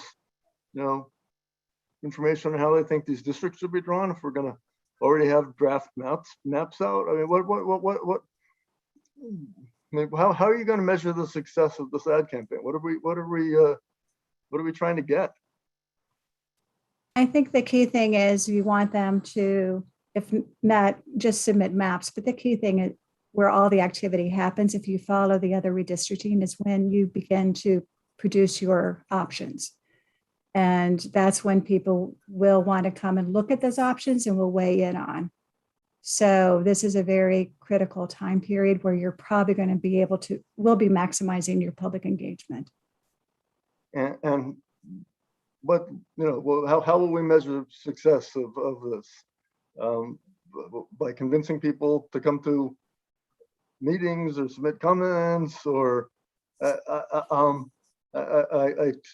don't really get the objective of doing this. From an advertising perspective, since it's a public awareness campaign, there's really no way of measuring success, because you cannot measure who's going to be interested in joining or putting their 2 cents. So from an advertising perspective, you really can measure an awareness campaign. We're letting the county and the public be aware of what's going on and if they want to participate. And if you recall, there were large segments of the county that did not turn out for the public hearings. We literally grew the email list from 50 to over 9,000. This will help get the word out. This is now the time period that we're getting a lot of newspaper articles because of LA City, CRC, and what's happening with them. So there's an increased interest in redistricting, where 3 months ago, when we reached out to different groups, there wasn't the same kind of interest that I think we'll find now. We have Commissioner Stetcher, then Commissioner Bento, Commissioner Morales, and Commissioner Franklin. Briefly, it seemed to me the message was a little general. And at this point, we have a message that's more specific. It's like, look at our 3 prospective maps, and if you're concerned, give us feedback. And it didn't seem very pointed.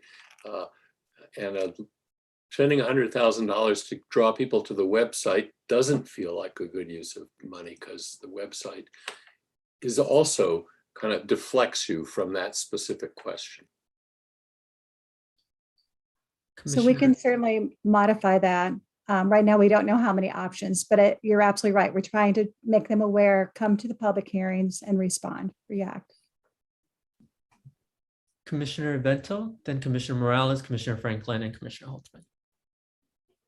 I do realize that we're spending $100,000 on advertisement, but I also do think it makes us look more transparent and reaches out to the entire Los Angeles County and shares what we're trying to do. Because if I know we are going to get criticized, somebody's not going to be happy with the choices we make, but at least we made every effort to engage the community and let them know what's going on. So using media and social media and the website, we're trying to reach out to all our constituents. So I think it's a lot of money, but I think it is a step to protecting our interests, that we try to actually reach out to everybody, all 10 million people that live in LA County. So I think it is a worthy cause.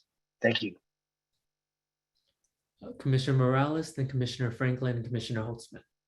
I'll just add as a reminder, we are in the most expensive and largest media market in the nation. And so $100,000 is actually not very much money to be able to provide this type of public awareness about what we're trying to do. So we're doing as much as we can with the little that we got to be able to make this a reality. Commissioner Franklin, then Commissioner Holtzman, and Commissioner Orpanella Segura. Yes. Just one recommendation. I hope it's not too late, Carlos, and Commissioner Morales, the lead of the outreach ad hoc. For the African American print ads. Besides LA Sentinel, one of the largest reach for the faith-based community is LA Focus. So if you could add, particularly if you can get additional money, the LA Focus and Our Weekly, if you can add those two, and I think you would get a big bang for your buck with LA Sentinel, LA Focus, and Our Weekly. Thank you, Commissioner. Commissioner Holtzman, then Commissioner Orpanela Segura. I think part of the process here should be a vote by the commission to approve the content of the ads before we, send them out. This is the sort of thing I think the commission should have oversight over. And I, as far as I know, this is the first I'm seeing them. Can we, have until some future meeting to approve them and as Commissioner Stetcher was saying, perhaps tighten the message to our current needs?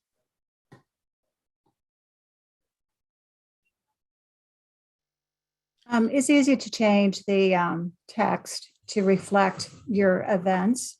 I think your challenge is you don't have, you can wait another week and that will just drive it into the beginning of November through Thanksgiving. I would encourage that we start getting the word out now. And the ad hoc working group have been meeting with Carlos going back to January, talking about possibilities. Commissioner Orpanela Segura.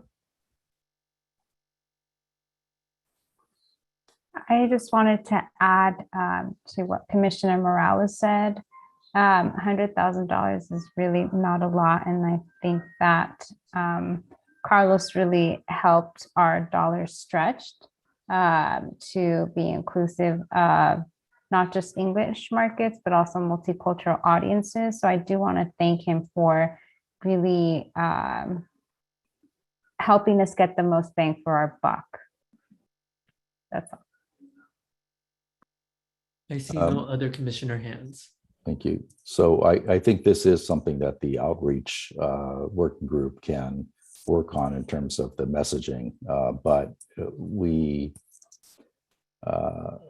I'm not sure what the point of it is going to be if we're still advertising as we get into the end of November into December. So there could be two tracks. We can start doing some more general advertising, but then refine it to when we select, we have our selection of the maps that we're going to present. Then I definitely think it should be focused on that, getting input on public input on that. But personally, I don't think is something that I want the entire commission to micromanage the text of an ad. I think that's something that the working group could do. Unless there's strong feelings among the commission that we really need to be looking at that.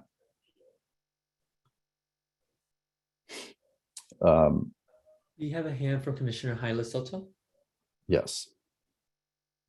Yes, thank you, Co-Chair Maeda. I concur with your assessment. So I think maybe the outreach working group could handle that. I think we already have a lot to do next week, and going over text message or messaging is just gonna distract us.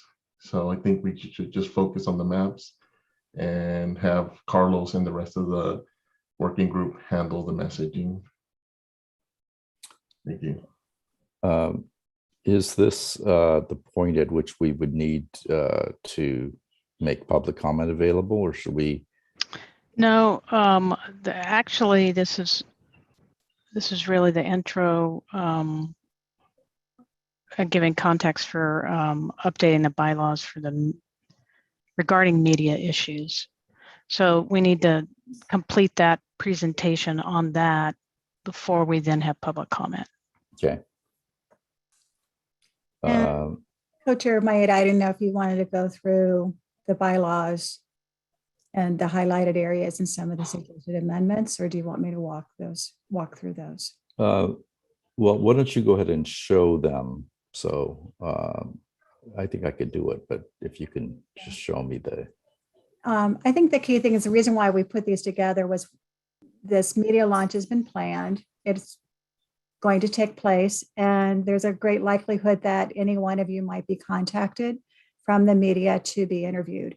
So we thought it would be helpful to go over the bylaws and the different components that you should keep in mind. So I'll turn it over to you because, as I recall, Co-Chair Maeda, you were part of the bylaw group that helped write these. Yes. So briefly, since we are actually not going to be able to vote on this, but I wanted you to all have to take a look at what we're thinking about. So currently we have a section 4.04 in the bylaws, which is about the conduct of the commission. And it says that the commissioners shall conduct themselves in a manner that reinforces public confidence in the integrity of the redistricting process, and shall apply to the elections code in an impartial manner. Those sections of the elections code include essentially the reinforcing public comment, among other things. Next slide.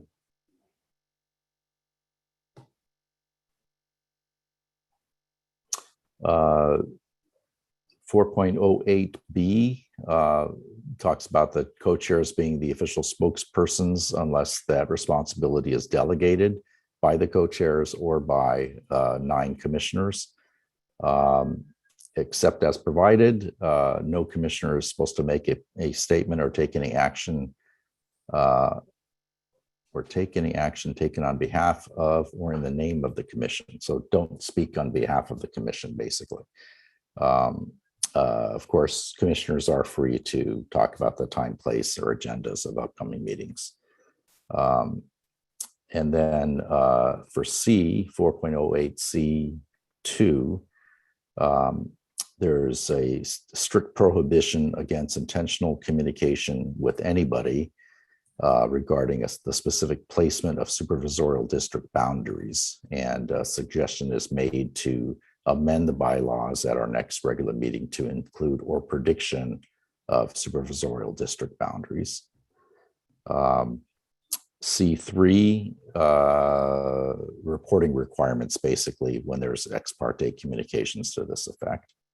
Next slide.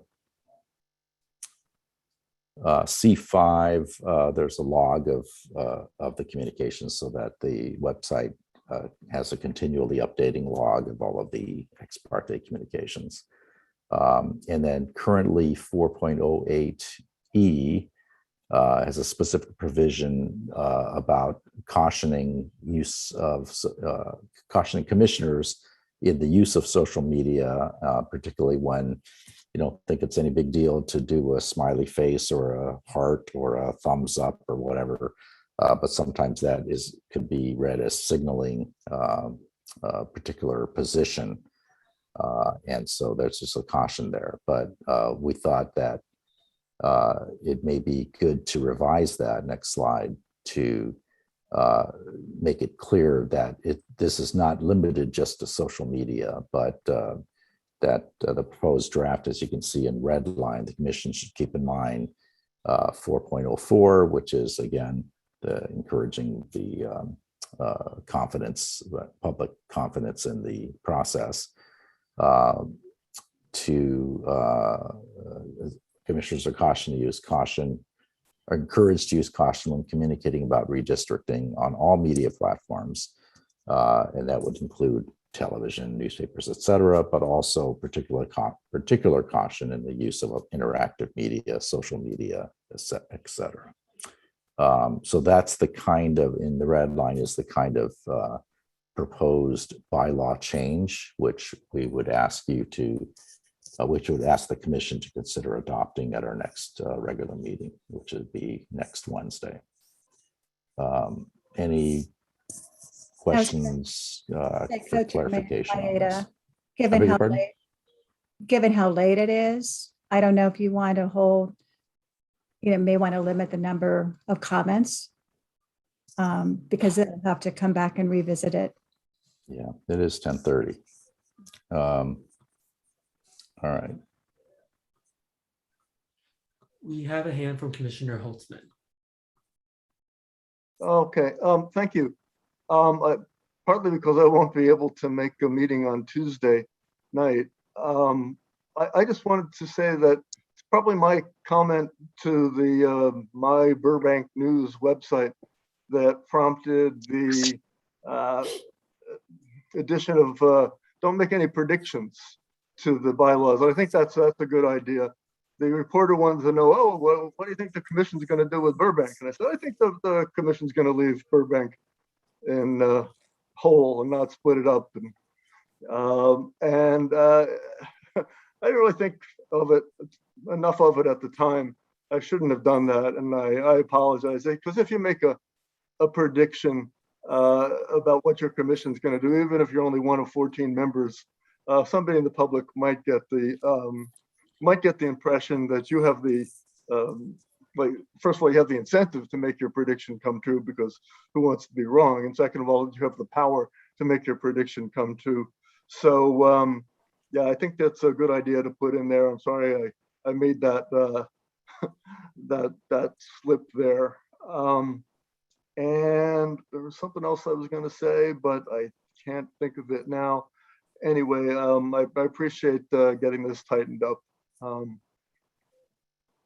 So that's it. Sorry, it's late. Good night.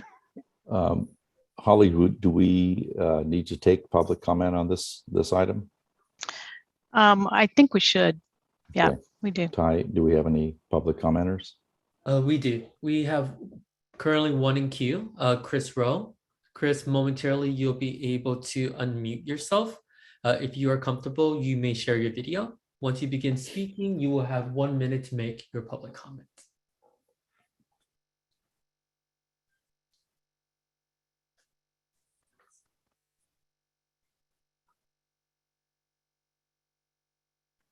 Hi, it's Chris Rowe again. So in the queue, I posted small publications that I don't think will charge you a lot of money.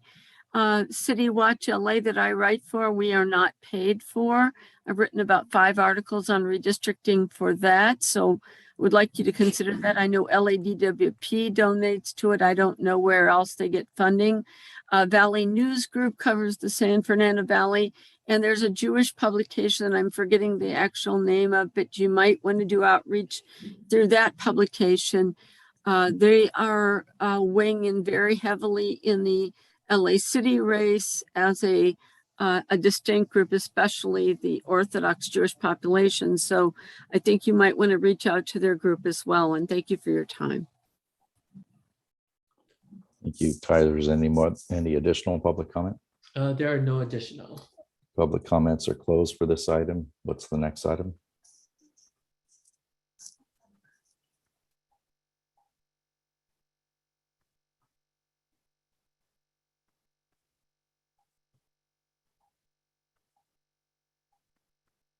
I also just wanted to mention that we added another tab under community outreach where we are posting the articles where you are being mentioned in terms of any of them. So again, there's increased activity. I've been spending a lot of time since June talking to different newspapers and different outlets to try to get articles to cover, because that'll be very important to help get the word out as well. Let me go on to some other parts of the executive director report, which I will make very brief. We will be sending out a bulletin tomorrow with the recent commissioner interviews from the press conference. So look forward. I hope you all look forward to hearing not only the 11-minute press conference, but also the various interviews. We'll be sending this out to the media. And I've already contacted a couple of them where they might be able to get some quotations directly from these videos. They're also on the YouTube channel.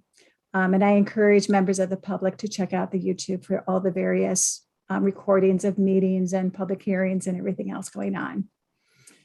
Tomorrow, I will be doing a workshop to help go over the timeline. I've been getting inquiries from cities and community groups about what's happening in terms of next week. You'll be developing your maps and then going to the public hearings. So again, that's to go over the timeline, the process for submitting maps, the models that have been developed to date, upcoming public hearings, and then how to find the information on the website. this too will be recorded and made available to the public afterwards. I want to remind you of the timeline because we are now up to a very tight period here. Next week is October 4th, when you will have to draw your map options. If we are required to post your options for 7 days. So one of the things we need to think about is the earliest date after that 7 days for posting. So I'm going to be surveying you. We're actually looking at like November, I believe, 5th and 6th, Friday and Saturday, because that could start the 30-day period. That would then extend into early December, and it would give you about 10 days to develop the final map and the report that goes with it. So it's a very compressed timeline. We knew this was coming, and this is where we're at now. I also will be surveying you with the possibility we're required to do at least 2 public hearings. We heard early on, more would be better. So I'm going to be giving you dates to see whether or not we do 4 or 5 public hearings during that month. We do know the week of Thanksgiving probably will not be a time where there'll be much attendance. So, and I see we have a couple hands. So Commissioner Kenny. Question whether the hearings in November will be virtual or hybrid or in person only. So I have drafted an agenda for the co-chairs to look at. And your timeline on resolution number 1 expires, I believe it is October 29th. So probably your last meeting, which would be probably October 27th, you need to decide if you're going to extend the resolution to continue.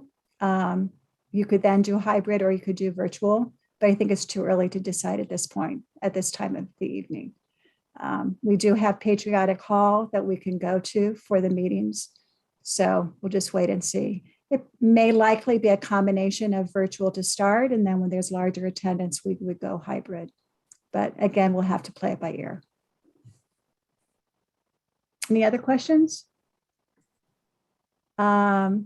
So I hope you all have blocked out your Wednesday evenings up through December 15th. We are going to have special and regular meetings. I was advised by the co-chairs we should change the start time to 6:30 p.m. for October 26th, 27th, and 28th while you develop your map options to go into public hearings.